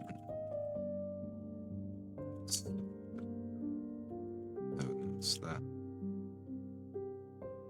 he found such a loving family.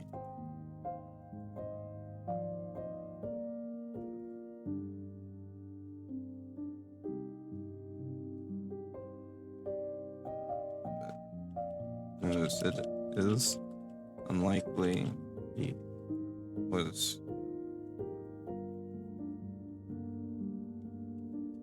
spawned from pure miracle.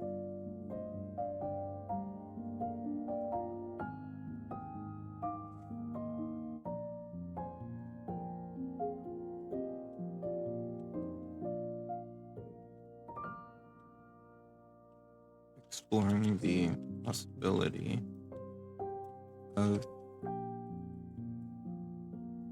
additional ties to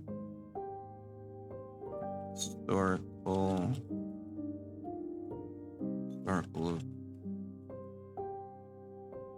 events.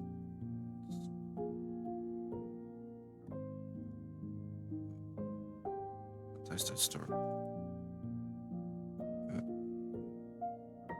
events or plot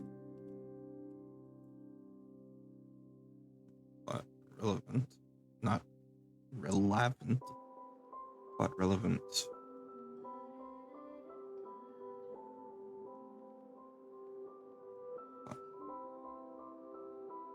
Historical or plot relevant events that tie to Joseph.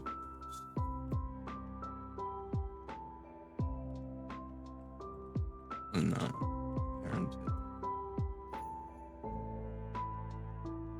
can help to deepen the story while granting a great deal of freedom to the GM.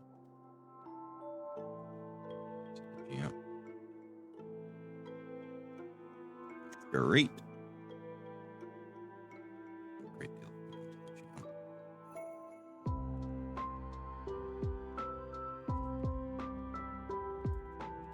That Joseph obviously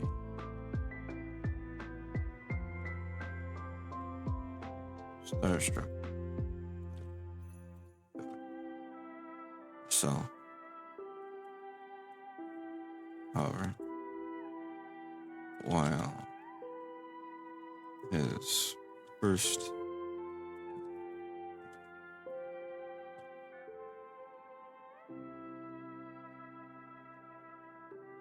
clustered in admiration,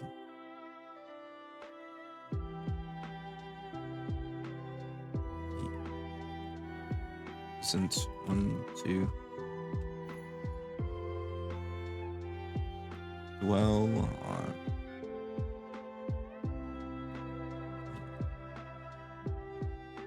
excitement. He isn't one to excitement get the better of.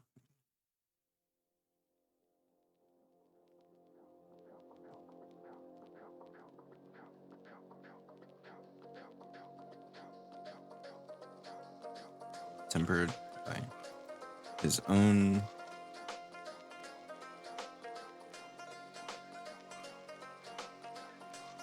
years, putting a stop to evil and learning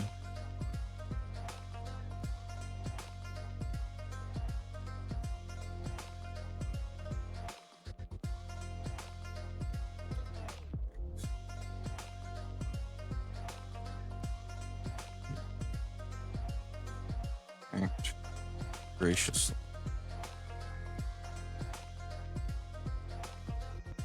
Gracious.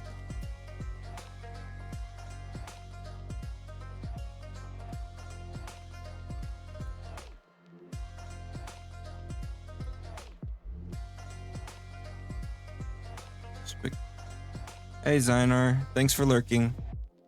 There is a exclamation point lurk if you like.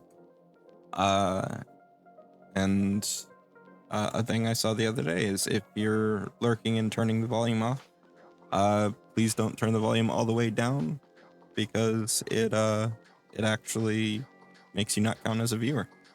Turn it like 99% of the way down if you can.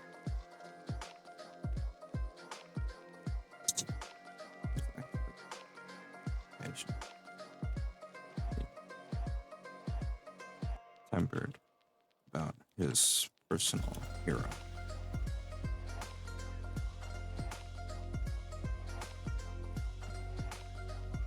I think you can mute the browser tab but not the stream. Yeah, that works too. Rotations are similarly tempered about his personal. But thank you for lurking. I'm probably not going to be going too much longer. I think I'll go till about 2 and then call it. So about half an hour remaining.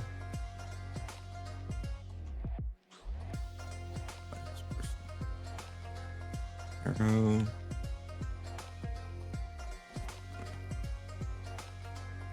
Yeah.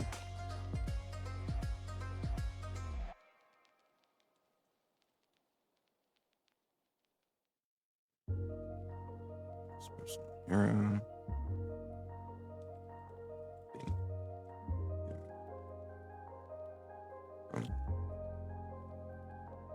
Going to expectation.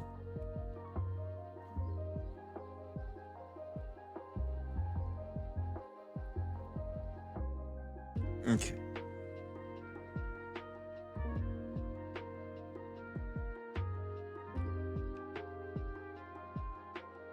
And then immediately we have Vivid. Or for old peeps like me, turn the volume down on my speakers. Yeah, you can. That also works.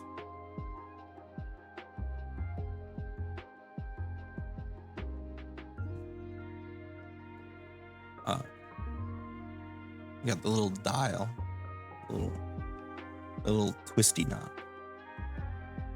or one of those little tooth gears that spin. Depending on the type of speakers you got.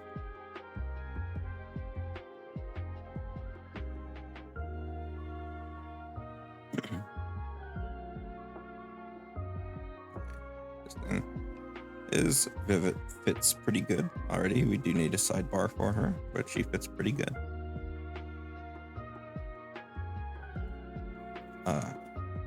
One of the wilds of Unterrealm, which is not a place, I don't think. There are a few places that like, here's a place name, but they don't really matter.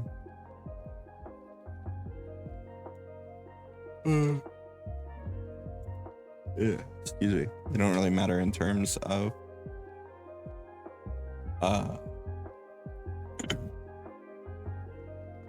like needing to be changed. But like on Joseph, we had to kind of scrub out mentions of Saren Ray. That and just allude to her.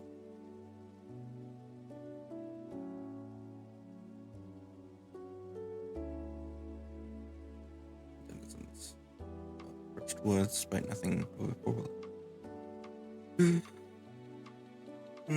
Education proved early on to be capable and intelligent. Natural insight could shame even those with more sophisticated upbringing, something she took an unveiled pleasure in doing as frequently as possible. Contrary to what one could expect given her natural intellect. Vivet had no interest in the arcane and gravitated towards martial pursuits instead. She found in herself a deep desire to protect her home, as well as a secret appreciation for the thrill of combat. She quickly garnered a reputation as a stalwart defender and a born leader, rising up in the ranks in the military of the First Wood. Her first real trial as a military woman presented itself around her 50th birthday. That's a weird number to be.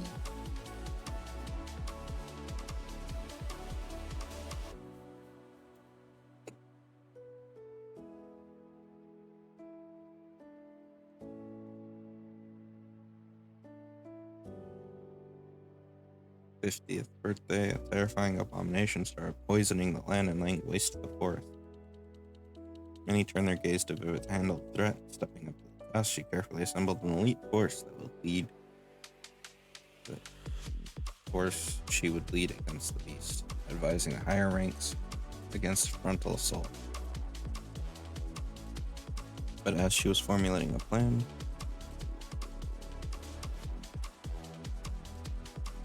Tyrell's military ignored her counsel. They marched toward the threat and near certain death, but Vivet in front of an impossible decision.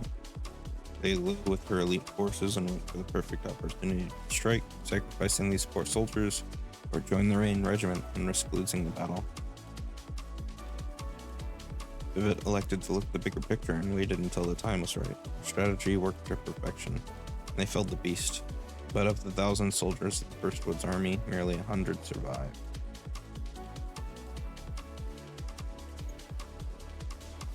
Despite returning a celebrated hero, earning the title of Savior of the First Wood, Vivet came back changed, broken, and ashamed.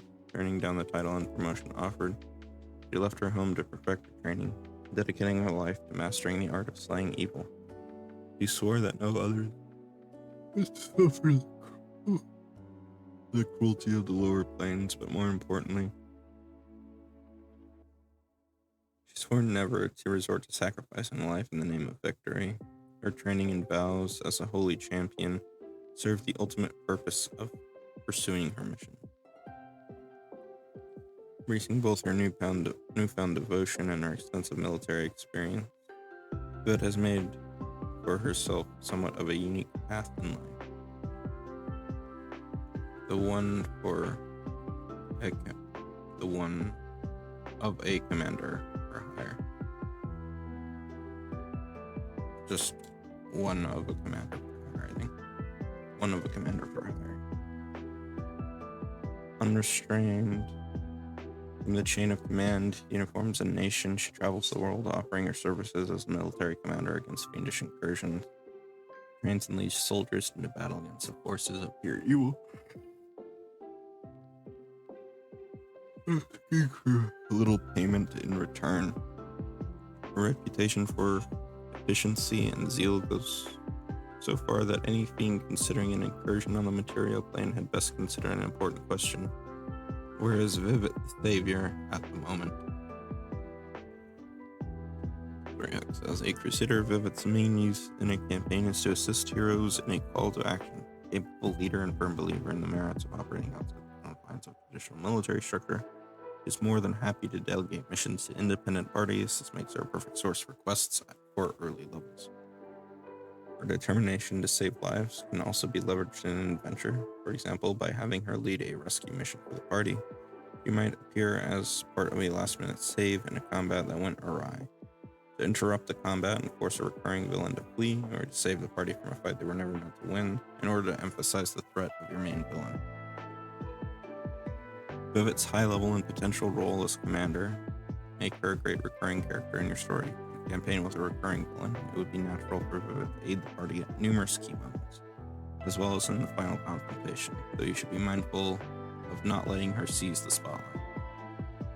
Alternatively,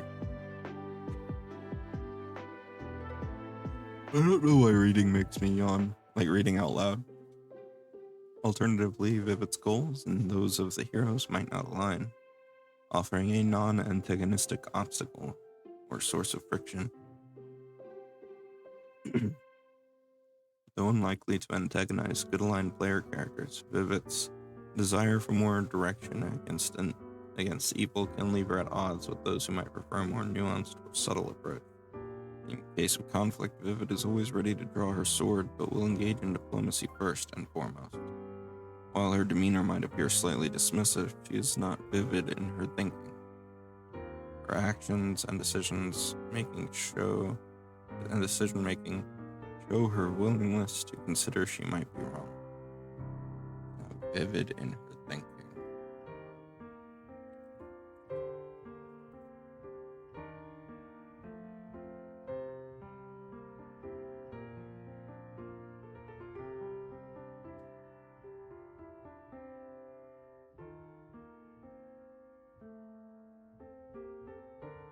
She is not arrogant.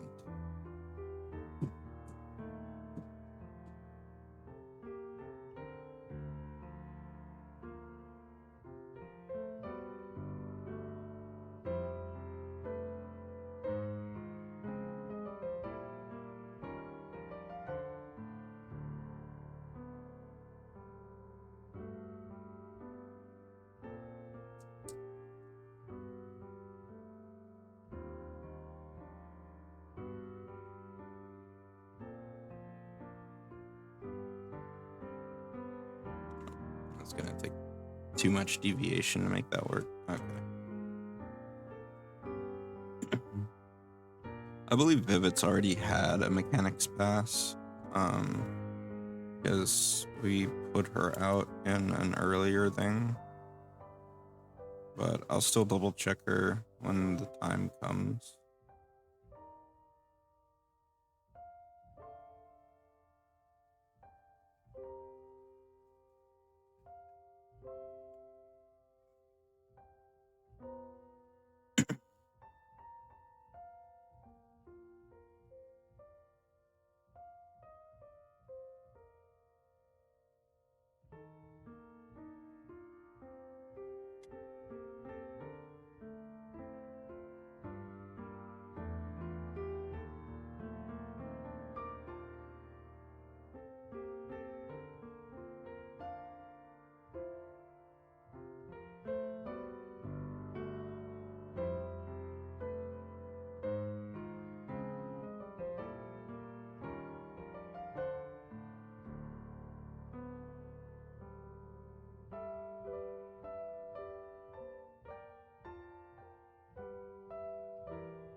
Hmm.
Do it that way, I think.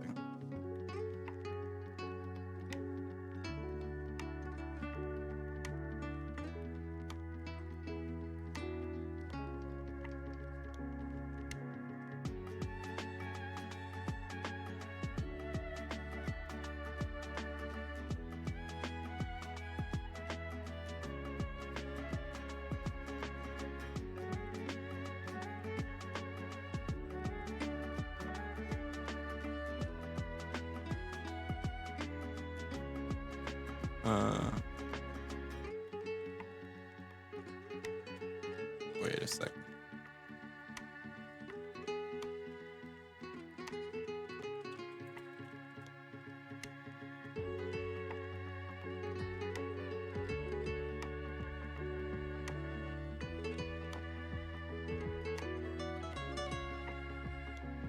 Mm.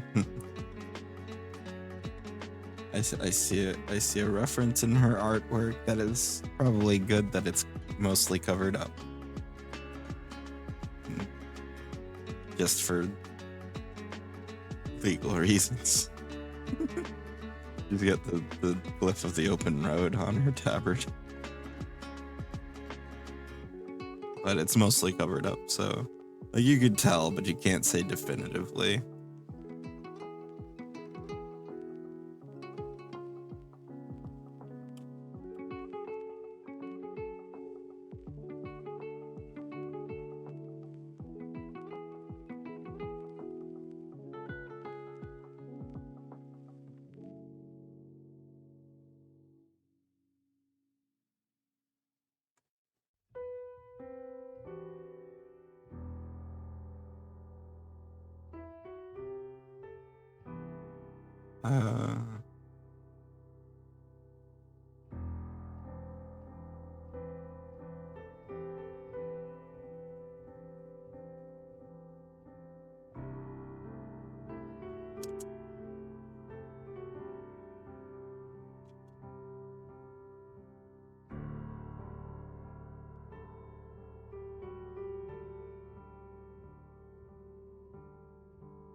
Oh, not what I intended to do.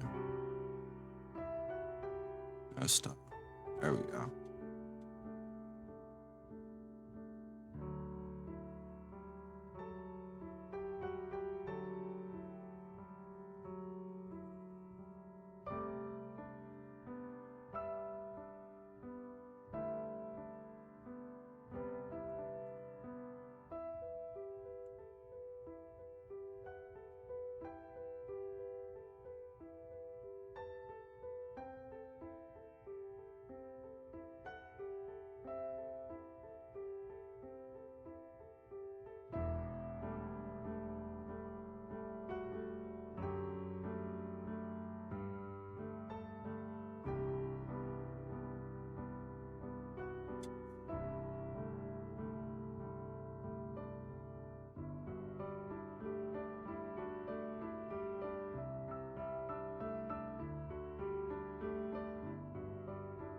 It's an encounter.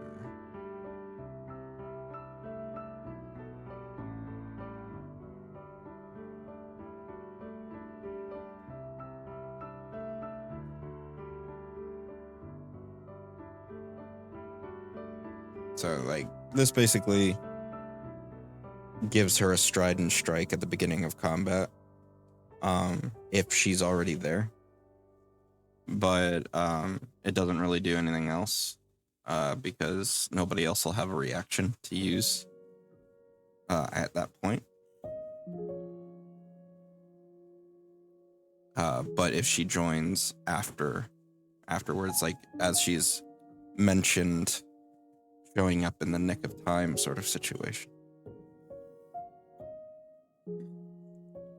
then people might have reactions to charge in with her.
Hold up. Beans.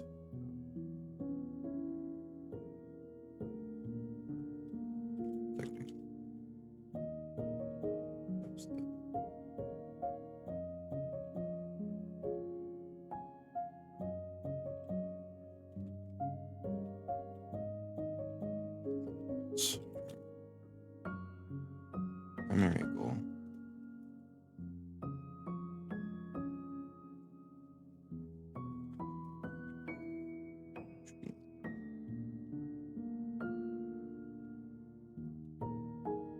Six. Safe. Guard. Other. Such as.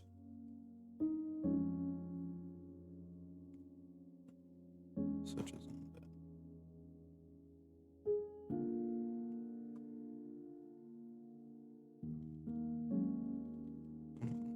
I can say unholy because it just has a general meaning. It's not mechanically unholy necessarily, but people paying attention might understand.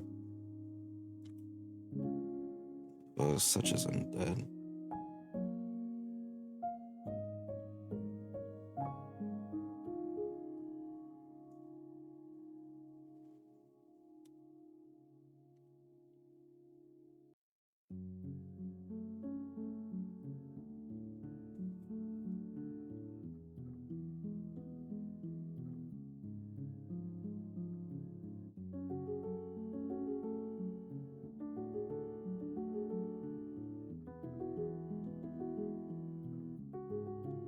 Holy. Such as undead.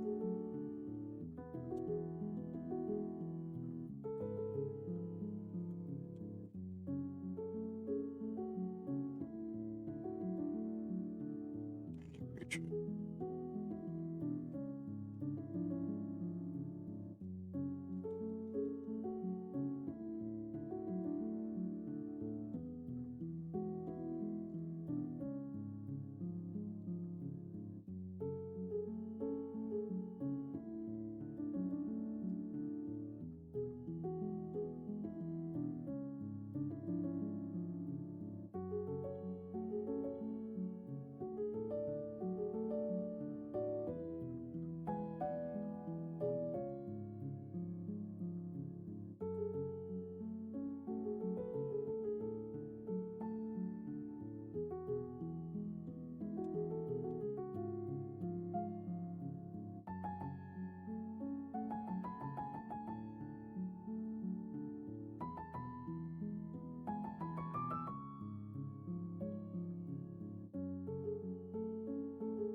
Okay.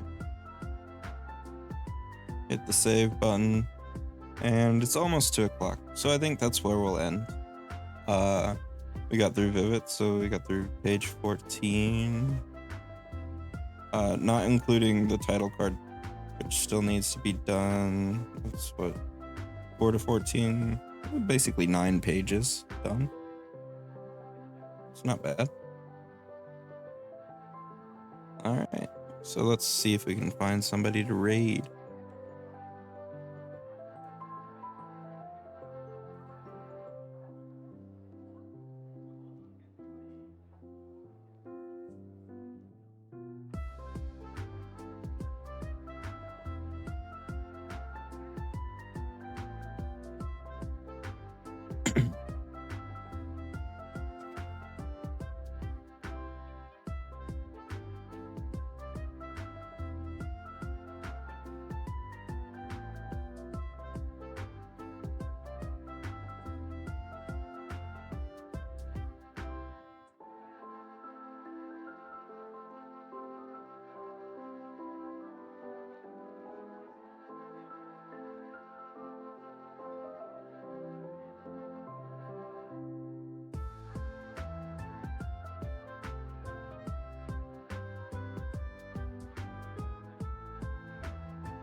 Okay, we're gonna go ahead and Runia the Witch. She's playing I Am Setsuna right now, but she does a lot of Pathfinder streams and talks about the game as well and lore and stuff.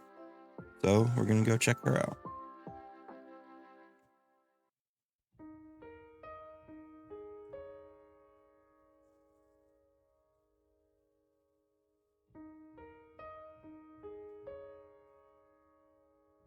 Bye bye everyone.